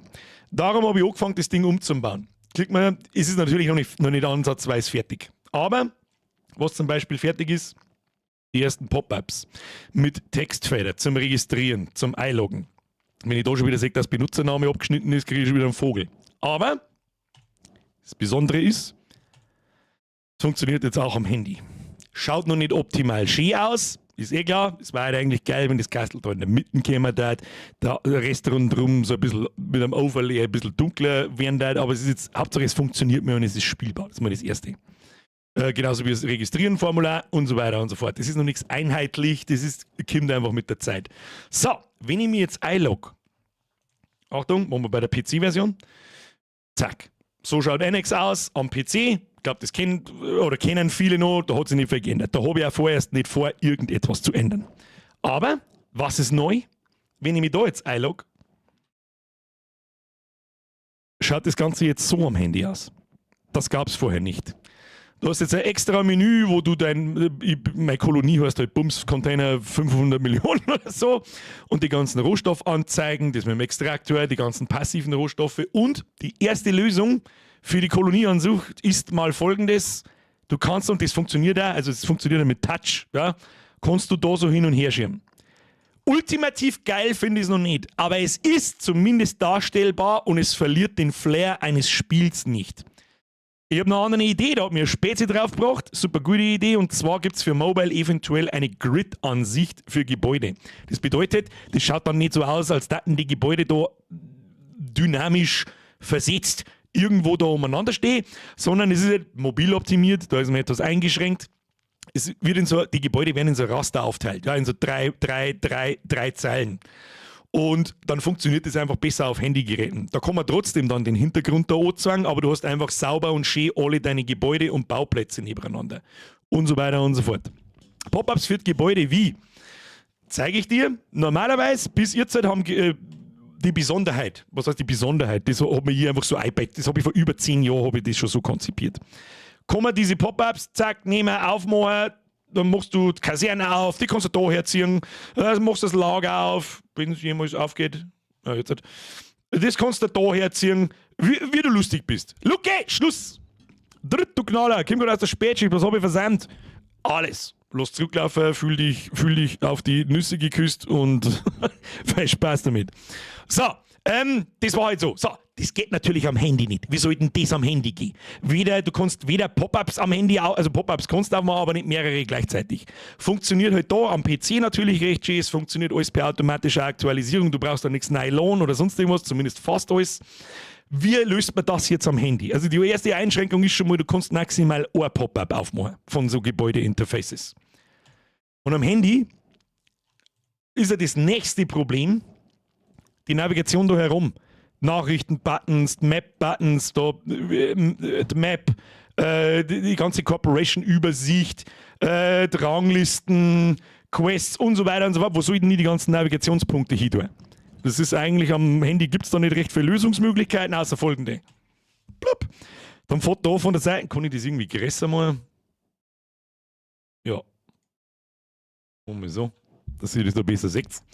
Genau. Zack, von da rechts das Ding heraus und dann kannst du da auf die Map draufdrücken. Map, selbes Spielchen wie in der Kolonie. Scrollst du hin und her. Gefällt mir noch nicht, muss ich mir auch noch was anderes einfallen lassen, ist aber vollkommen wurscht. Was gibt's noch? Zurück in deine Kolonie. Ja, siehst du schon, du machst schon die ganze Zeit wieder Probleme. Da hängt irgendwo das Ding da umeinander. Was soll das? Weiß ich nicht. In der Kolonie kommst, wenn du da mal auf den Planeten klickst. Kolonie wechseln. Yay, kommt da ein Menü von links. Gehen wir auf die zweite Kolonie. Die ist auf dem Magma-Planeten, schaut dann auch anders aus und so weiter. Die anderen Rohstoffe werden angezeigt, der ganze Bums da.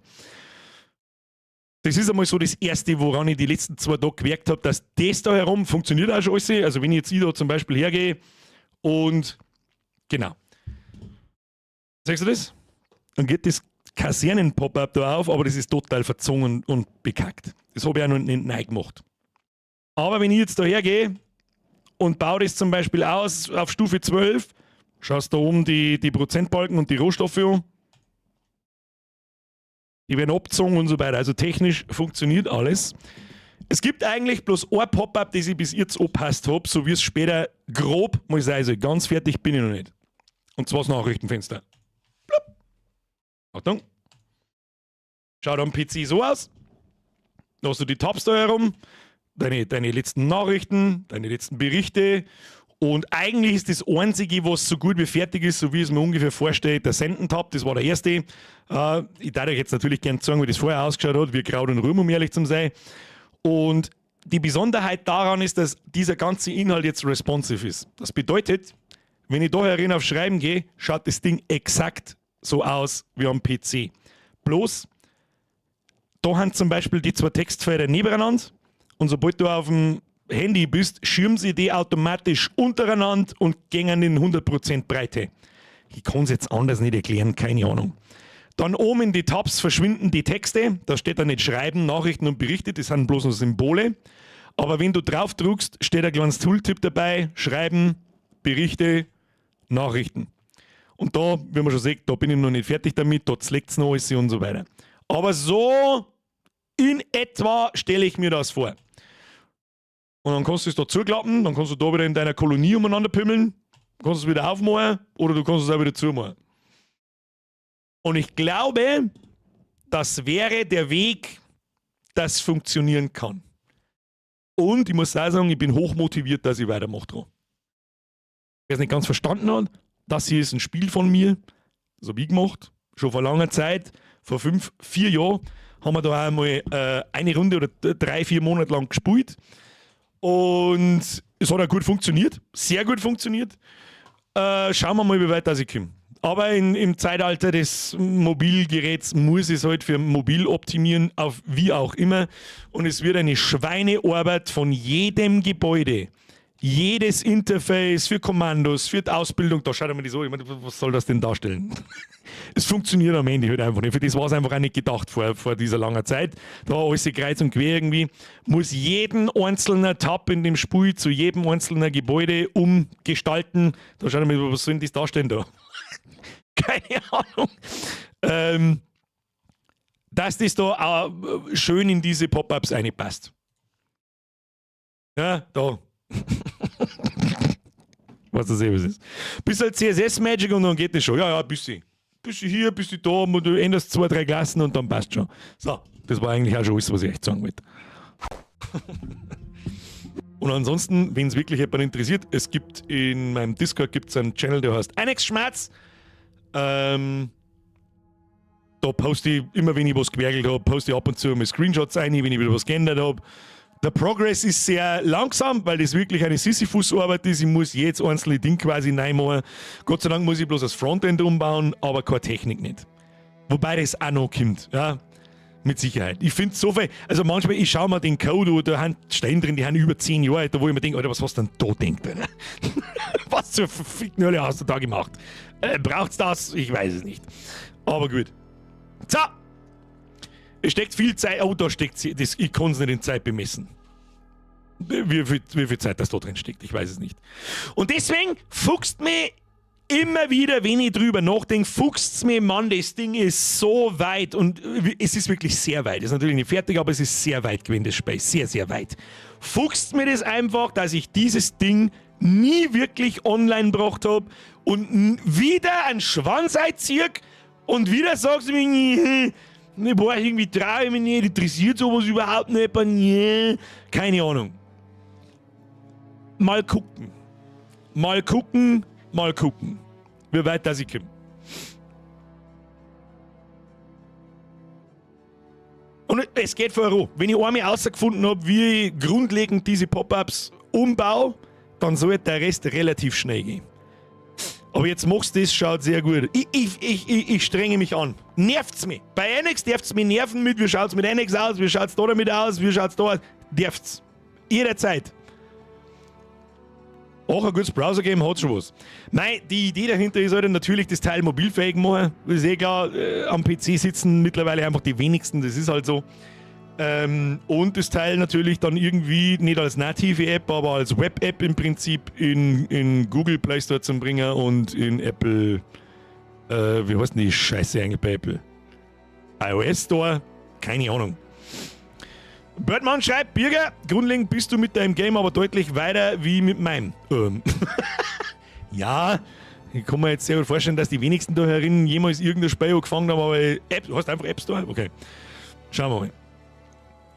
Schreibe mindestens so oft wie die Emojis von Creepy Tail, hast du selber eingebrockt. Was? Schreibe mindestens so oft wie die Emojis von Creepy Tail. Achso, okay, hab schon verstanden. Ja, es ist in Ordnung. Und unterwegs im ÖPNV sind ja auch ein paar. Wie meinst du das? Die dann unterwegs spielen. Ich meine, um das geht's ja. Das ist ein Spiel für nebenbei. Wenn ich weiß, was ein Browser-Game ist, sowas läuft in Echtzeit.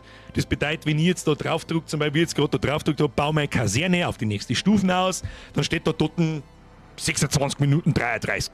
Und dann drückst du, dann ziehst du die Rohstoffe ab und dann dauert das 26 Minuten 33, bis das Ding fertig ist. Bis dahin passiert nichts.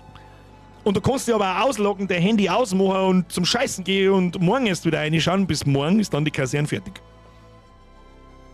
Du kannst auch angegriffen werden, während du offline bist.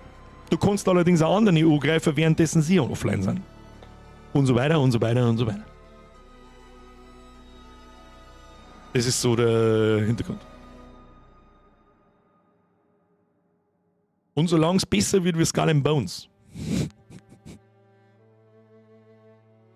habe ich alles erreicht, dann habe ich es durchgespielt. Und ich möchte einmal in meinem Leben an den Punkt hinkommen, dass ich Spieleentwickler in meinen Lebenslauf einschreiben kann. Ich will ihn haben. Um das geht es mir eigentlich. Es gibt bis jetzt keinerlei bezahlbaren Inhalte. Das ist eigentlich das, was das ganze Ding unique macht. Solche Sachen werden aber kommen, wenn ich es ernst mache. Keine Angst. Keine Pay-to-Win-Mechaniken, nichts mit Gebäudebau abschließen sofort für 100 Coins, sowas wird es nicht geben. Aber zum Beispiel, was man sich vorstellen kann, so eine Art Premium-Account mit Premium-Funktionen oder halt Komfort-Funktionen. Beispiel,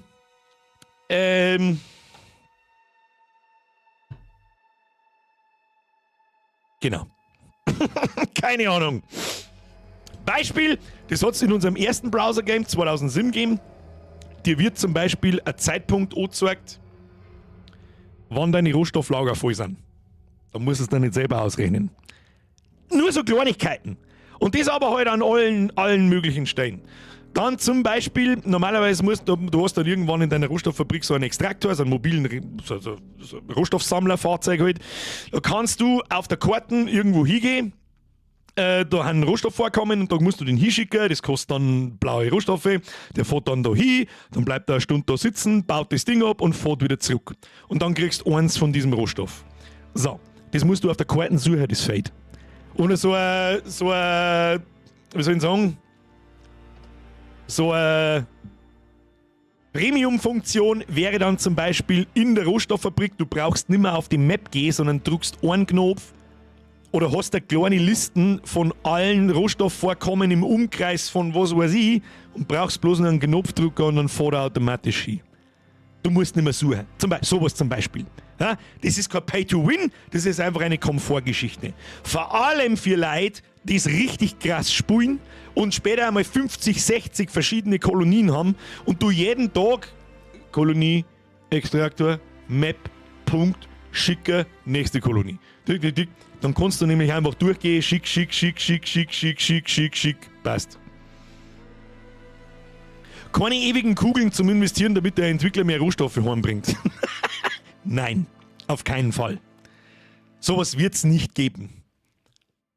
Ingame-Währung wo? Das ist die Frage, wie man sowas regelt. Ich kann irgendwo schon verstehen, warum man Ingame-Währung draus macht. Wenn ich jetzt zum Beispiel so einen Premium-Account einführen würde, dann darf ich es wahrscheinlich auch so machen, dass du gehst da nicht auf du gehst da auf eine Shop-Seiten, dann kannst du halt auswählen, was du haben willst. Es gibt nur 3 verschiedene Pakete wahrscheinlich, Premium-Pass, 1 Woche, 2 Wochen, 4 Wochen, keine Ahnung, 1 Euro, 2 Euro, 5 Euro, was weiß ich. Das macht überhaupt keinen Sinn, aber es ist egal. Und dann drückst du mit PayPal bezahlen, du zahlst, kommst zurück und dann ist dieser Premium-Account nicht sofort aktiv, sondern du hast ein Ticket im Prinzip. Du kaufst einen Premium-Voucher. Du hast dann ein Item irgendwo in deinem Inventar drin und sobald du dann draufdruckst auf Aktivieren, kommt nochmal sauber so, wenn du das Ding jetzt aktivierst, läuft der Premium-Account bis, wie lange das halt dauert, und dann ist er erst aktiv. Das ist ja im Prinzip auch nichts anderes, als wenn du eine Ingame-Währung kaufst. Wenn man ganz pingelig ist. Aber hauptsächlich ist die Premium-Währung ja da. Ich muss jetzt dann so machen. Ich verkaufe da 150 Coins, was auch immer, keine Ahnung. Und der Premium-Pass für einen Monat kostet 100. Das ist der... Weißt du, wie man... Dann hast du halt 50 Coins übrig, mit denen du nichts tun kannst. Oh, Scheiße, muss ich nur mehr 150 kaufen, dann kann ich mir 2 Premium-Accounts machen. Weißt du, wie man? Das war halt Abzocke und behindert. Das war halt einfach Bullshit. Und deswegen werde ich wahrscheinlich so machen, nix Ingame-Währung. Du kannst dann, es wird nur Premium-Accounts geben. Ne? Einfach ein Komfort-Account, der dir einfach das Leben ein bisschen einfacher macht, aber mehr nicht. Und ja, das ist so die Idee. Aber bis dahin, Alter. Bruder, da ist noch ein weiter Weg. Bis dahin müssen wir erst einmal eine ganze Runde spielen, wenn nicht sogar 2. Alle Bugfixes raus und überhaupt und sowieso, bevor ich überhaupt einmal drohe, dass ich sowas überhaupt anbiete. Weil ich bin der Erste, der schreit, ja, Hauptsache der Shop oder Premium-Account geht, aber wenn ich meine Viecher in den Kampf schicke, sterben auf halberten Weg, haben sie auf einmal fort und keiner weiß warum. Herzlichen Glückwunsch. Genau andersrum, 50 zu wenig, damit du 2-mal kaufen musst, um einen Premium-Account zu bekommen. Ja, das stimmt eigentlich. Eigentlich musst du 100-mal was kaufen, dass du einen Premium-Account kriegst. Aber ist das jetzt mal wirklich, Hand aufs Herz, jetzt ohne pinke Bürgerbrille, Fanboy-Brille auf oder sonst irgendwas, klingt das einigermaßen fair? Ist es absoluter Scheißdreck? Lass das bloß bleiben? Oder wie sind da die Meinungen? Ist das ein faires Konzept? Ich meine, für das bin ich lang genug selber Spieler. Mich interessiert es einfach nur, hat da jemand, wie soll ich sagen, vielleicht einen faden Beigeschmack in den Gedanken oder sagt da durch die Bank eher jeder, überhaupt gestresst, hau rein. Das interessiert mich, ich mag nämlich natürlich keinen O-Pissen, das ist eh klar. Verlangst du was fürs Basisgame? Nein, natürlich nicht. Das ist ja der springende Punkt. Hätte ich vielleicht auch mal dazu sagen müssen, das Ding ist komplett kostenlos. Jeder kann da gleich spielen. Jeder registrieren, spielen, fertig. Nirgendwo ist Werbung, nichts. Passt, ist nicht so aufdringlich, ich find's absolut fair. Ja, passt, du kannst mal eine Umfrage, also ich bin eh raus, zu alt für den Scheiß. Ich erinnere dich dann dran, wenn's live ist, springe. Also ich warte, bis der Bürger ein Review gemacht hat. Klingt nach einem Plan, mach, ich find's fair, okay, passt. Also bis jetzt, und ihr braucht euch jetzt gerade nicht in die Hose scheißen, dass wenn irgendjemand schreibt zu mir, hey, weiß nicht, na, bezahlbarer Grundzeit ist grundlegend einfach immer behindert.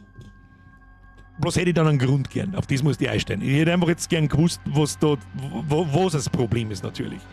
Solange Features nicht die Arbeit abnehmen, sondern nur verkürzen, ist alles gut, meiner Meinung nach. Das ist halt natürlich ist es schwierig auszufriemeln, was ist jetzt da unfair und was nicht. Ist das schon unfair, wenn jemand bloß noch einen Knopfdrucker braucht, damit er zum Rohstoff fährt im Vergleich zu anderen? Du hast halt einen minimalen Aufwandsvorteil. Ja? Und ab 10 Kolonien, 15 Kolonien bist du wahrscheinlich froh um diesen Button. Und was weiß ich, wie viele Buttons, dass mir da noch einfallen für diese Geschichte. Ich meine, der Premium-Account soll dann natürlich auch was kennen, also ist es nicht. Man muss ja Geld ausgeben. Der darf dann auch was kennen, aber er darf einfach nicht unfair sein.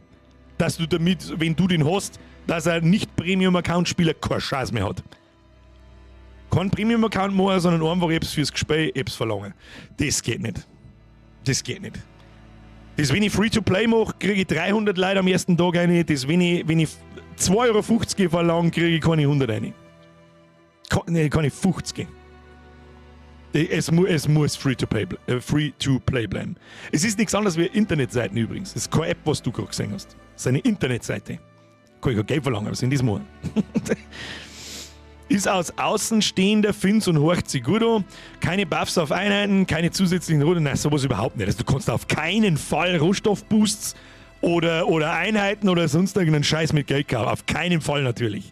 Also das ist ja das absolut, wie soll ich sagen, das absolut sichtbarste Pay-to-Win, das wird es nicht geben. Free-to-Pay. Es ist Free-to-Pay. Ja, im Prinzip ist es. Kannst du machen, brauchst du nicht. Keine Ahnung. Und vielleicht so ein goldenes Kolonie-Icon auf der Map. Sprengi, du wirst lachen. Unser erstes Browser-Game 2007 hat Aqua geheißen. Und dann hat ein Spezi von mir den Witz gemacht, so, wo ist das Gelbe? Und da hat es unter Wasser, haben es nicht Kolonien geheißen, sondern Kuppeln. Das Spielprinzip war sehr, sehr, sehr ähnlich. Und der hat dann gesagt, wo ist das Gelbe? Eine Chromkuppel, Alter. Und dann hat mir gedacht, ich meine, ihr kennt mich ja. Ja, du Vollidiot, kannst du haben. Und wir haben damals so um die 1000 Spieler am Schluss gehabt. Und auch schon Geld verdient. Also wir haben uns da eine Firma gegründet und lauter so ein Scheiß. Wir waren halt 3 Hosenscheißer mit 18 Jahren. Und nichts im Kreuz gehabt, aber ein bisschen was ist gegangen. Und du wirst nicht glauben, wie viele Leute das 2007 bereits so eine behinderte Chromkuppel gekauft haben. Und ja, Skins sind natürlich auch nicht ausgeschlossen. Dass deine Koloniebeutel auf der Map ein bisschen anders ausschauen und so weiter. Ja, und Skins verkaufen. Besser als Horse Armor. Ich sag ja, Skins. Dann weiß man, wo man angreifen muss. Absolut richtig. Genau genommen hast du ja schon indirekt der Handyspui-Bums auf. Das stimmt, ja. Ja, gut, das stimmt. Aber trotzdem. Sally schreibt, ich hätte gerne Benachrichtigungen, wenn man nicht online ist, wenn man angegriffen wird oder was fertig ist. Da könnt ihr mir Premium vorstellen oder ist es Cheaten? Zeige ich dir was? So, schauen wir uns da nochmal her. Es gibt auch einen Punkt, der heißt Einstellungen. Leider habe ich den optisch noch nicht angepasst, aber der ist so winzig, dass er tatsächlich mobile schon fast funktioniert. Da kannst du, gibt es bereits natürlich, da gibt es E-Mail-Benachrichtigungen. Da kannst du aktivieren, wenn dir Spieler Nachrichten schreiben, kriegst du eine E-Mail-Benachrichtigung. Wenn Kampfberichte, Extraktorberichte, sonst irgendwas in irgendeiner Kolonie basiert, kannst du da eine E-Mail quasi abonnieren. Und wenn du angegriffen wirst, kriegst du eine E-Mail. Und was da auch noch kommt, was noch fehlt, sind Push-Benachrichtigungen. Das kommt dann im Laufe der Zeit. Die habe ich für andere Projekte die schon benutzt und weiß, wie es funktioniert. Wird auch kommen. Irgendwann. Ist absolut unwichtig, aber sowas könnte man zum Beispiel vorstellen. E-Mails kriegen alle, das ist free for everyone, aber Push-Benachrichtigungen kriegst du nur mit Premium. Hast du einen Vorteil? Nicht wirklich. Lies deine E-Mails, du Mongo. Zum Beispiel. Also, wie gesagt, das Ding ist schon ziemlich weit. Es ist sehr, sehr weit. Es hat ein Kampfsystem. Gut, es ist sehr simpel, aber das ist egal. Es hat Truppenbewegungen, es hat Transporte zwischen Kolonien, zwischen die Allianzen, zwischen die Allianzmitglieder. Es hat Raketen, die du man anschießen kannst. Du kannst Kolonien kaputt schießen, du kannst andere Kolonien von anderen Spielern übernehmen, wenn sie kaputt genug sind. Du kannst neue Kolonien auf 5 verschiedene Planetentypen gründen. Es gibt jeden Scheißtrick. Keine Ahnung. Eigentlich ist das Spiel an sich in seiner Grundversion fertig. Sogar das Spielziel ist fertig. Ist nicht schön, aber es hat damals seinen Zweck erfüllt. Die Idee ist ja, dass eine Runde, ja, so 4 bis 6 Wochen dauert, ein Monat bis 1,5 Monat. Ich bin da natürlich am Bugs fixen erst einmal am Anfang und dann, dass jede Runden oder alle 2 Runden, also so quasi alle 3 Monate, ein größeres Update kommt. Das bedeutet, dass eine neue Spielmechanik daherkommt. Ähnlich wie es Path of Exile macht. Heißt, dann gibt es ein zusätzliches Gebäude auf einmal. Ich habe zum Beispiel einen Spionage Bunker im Sinn, wo du zum Beispiel in Tab 1 kannst du andere Kolonien ausspionieren, dann kriegst du einen Bericht per Nachricht geschickt, was in der Kolonie alles los ist. Wir sind seine Gebäudestufen, wir sind seine Rohstoffe, wir sind seine Truppen, etc. etc. Und der andere Tab in dem Spionagebunker ist die Spionageverteidigung. Da kannst du dann einen 5-stelligen PIN eingeben, jeher das Gebäude ausgebaut wird, alle 5 Stunden kannst du eine zusätzliche Steuer eingeben, ja, ein PIN 1, 2, 3, 4, 5. Und wenn du jemanden anderen ausspionieren möchtest, dann musst du, kennt jemand Mastermind? Kennt jemand das Spiel Mastermind, da wo du die Reihenfolge daran musst? Also du hast da so 5 Steine und hast so und so viel, genau mit den scheiß Kugeln, du hast so und so viele Versuche und dann sagst du zum Beispiel, der Code ist 11111. Und dann zeigt dir, dann drückst du auf OK, hacken, pup, und dann zeigt er da an, welche Zahl richtig ist, welche Zahl komplett falsch ist und welche Zahl die richtige ist an der richtigen Stelle. Und dann hast du, je nachdem wie hoch deine Gebäudestufe ist, wie hoch deine Technologien sind, so und so viele Versuche, das Ding zu knacken. Und dann kriegst du den Bericht. Der Gegenüber kriegt eine Nachricht, der Kolonie ist ausspioniert worden, ich darf meinen Zahlencode ändern. Wenn er natürlich gleich bleibt, kannst du beim nächsten Hackversuch, bist drin, zack. So stelle ich mir zum Beispiel vor. Das war so eine Mechanik. Das war doch auch ein Minigame in irgendeinem Spiel hier im Stream. Ja, ihr erinnert mich auch gerade nicht mehr. Schöner Bürgershop, aber wo Mauspad? Herr Quatum.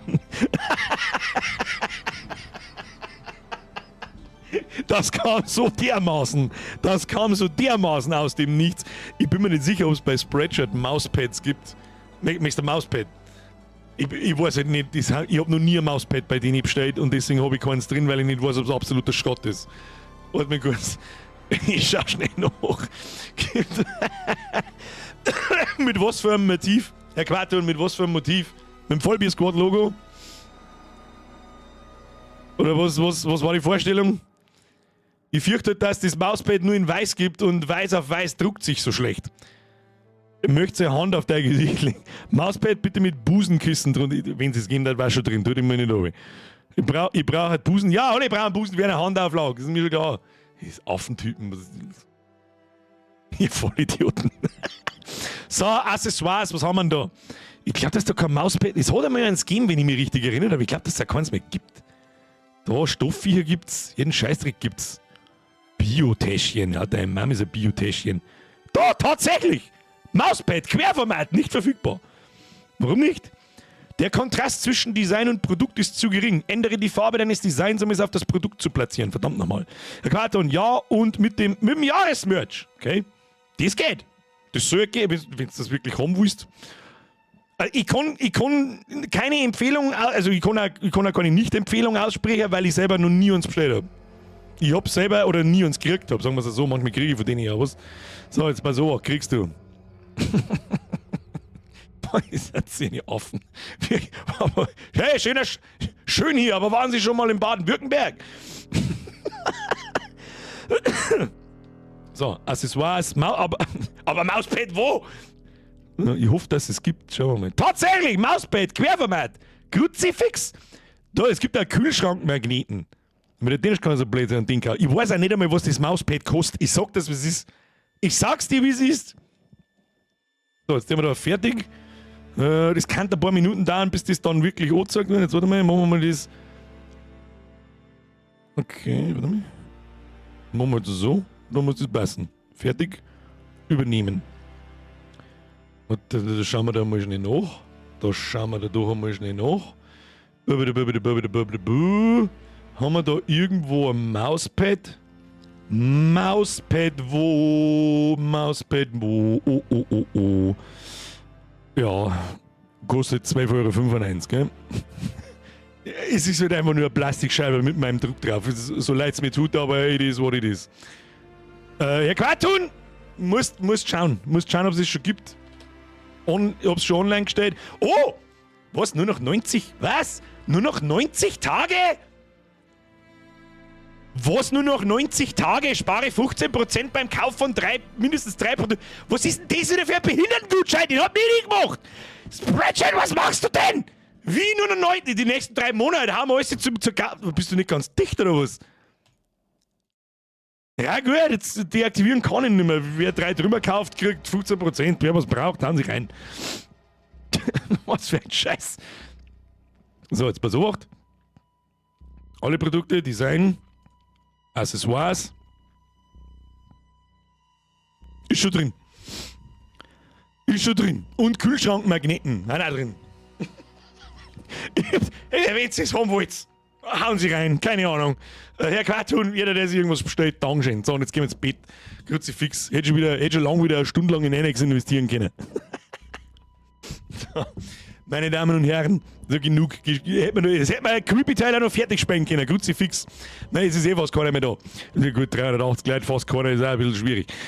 Freunde der Sonne, vielen Dank fürs Zuschauen. Kuss auf die Nuss. Danke für die ganzen Resubs, danke für die ganzen Donations, danke für die neuen Mitgliedschaften. Herr Quartun, danke für Einkauf, eventuellen Einkauf bei mir im Shop und an den ganzen Rest natürlich auch. Kuss auf die Nuss, danke fürs Zuschauen. Liken nicht vergessen, Abo dalassen, Glocke aktivieren, die ganze Bullshit-Scheiße. Für alle Neuer, Herr Quartun, ich habe keine Ahnung, ob sie relativ neu sind oder nicht, aber ich gehe einmal davon. Oh, naja, ich habe schon einiges aus deinem Shop gekauft. Ja, okay. Ja, dann bist du lang genug dabei, dann sage ich es trotzdem. Merci und überhaupt und sowieso. Wir sehen uns nächsten Montag mit Split Fiction, was ein grandioses Game war, verfickte Scheiße nochmal. Und was wir dann nächsten Mittwoch, das überlege ich mir. Eigentlich müssen wir Creepy Tale fertig spielen. Eigentlich müssen wir das irgendwo dazwischen einzwicken, weil das, glaube ich, dauert nicht mehr lang. Weiß ich nicht, was ich mir da heute wieder gedacht habe, dass wir das jetzt nicht fertig spielen. Weiß ich auch nicht. Ich frage mich nicht warum. Weiß ich nicht. Da habe ich beim Schaufelsepp, da habe ich einfach so ein bisschen Abbogen. Zumindest für heute. Den killen wir nächste Woche und wenn nicht, dann spielen wir Schedule 1. Und am Freitag Kommandos. Ach, was weiß ich. Wir werden schon sehen. Naja, ich bin nun gleich seit 2020 bei dir im Nachschau. Ja, okay. Ja, habe ich schon mal Kommentare irgendwo gelesen? Ich weiß nicht, bei deinem Namen fällt mir gerade nichts ein. Bin mir nicht hundertprozentig sicher. Ja, ist eh wurscht. Ist nicht wurscht, aber du weißt schon, wie ich meine. Der Dev-Counter war echt ein bisschen, weiß ich nicht. Was? Freitag? Jetzt habt ihr es gehört, Herr Simato. Psst. Schleicht euch. Meine Damen und Herren, ich bedanke mich fürs Zugucken. Hauen Sie rein. Vorab ein schönes Wochenende. Wir sehen uns am Montag. Wer noch nicht im Discord ist, ab ins Discord. Da gibt es jeden Sonntag eine Ankündigung. Also ich bin am Sonntag auf die Nacht einmal nicht da und ich habe 5000 mir angeschrieben. Bin ich Ankündigung wo? Und dann scheiße ich es um 10 Uhr aus und es hat mehrere Reaktionen unten drunter wie alle anderen in den letzten 2 Monaten miteinander. So, und jetzt schleicht euch. Habe! Küsschen aufs Nüsschen. Sprenge, heute kriegst du ein schönes Familienfoto. Okay, tschüss!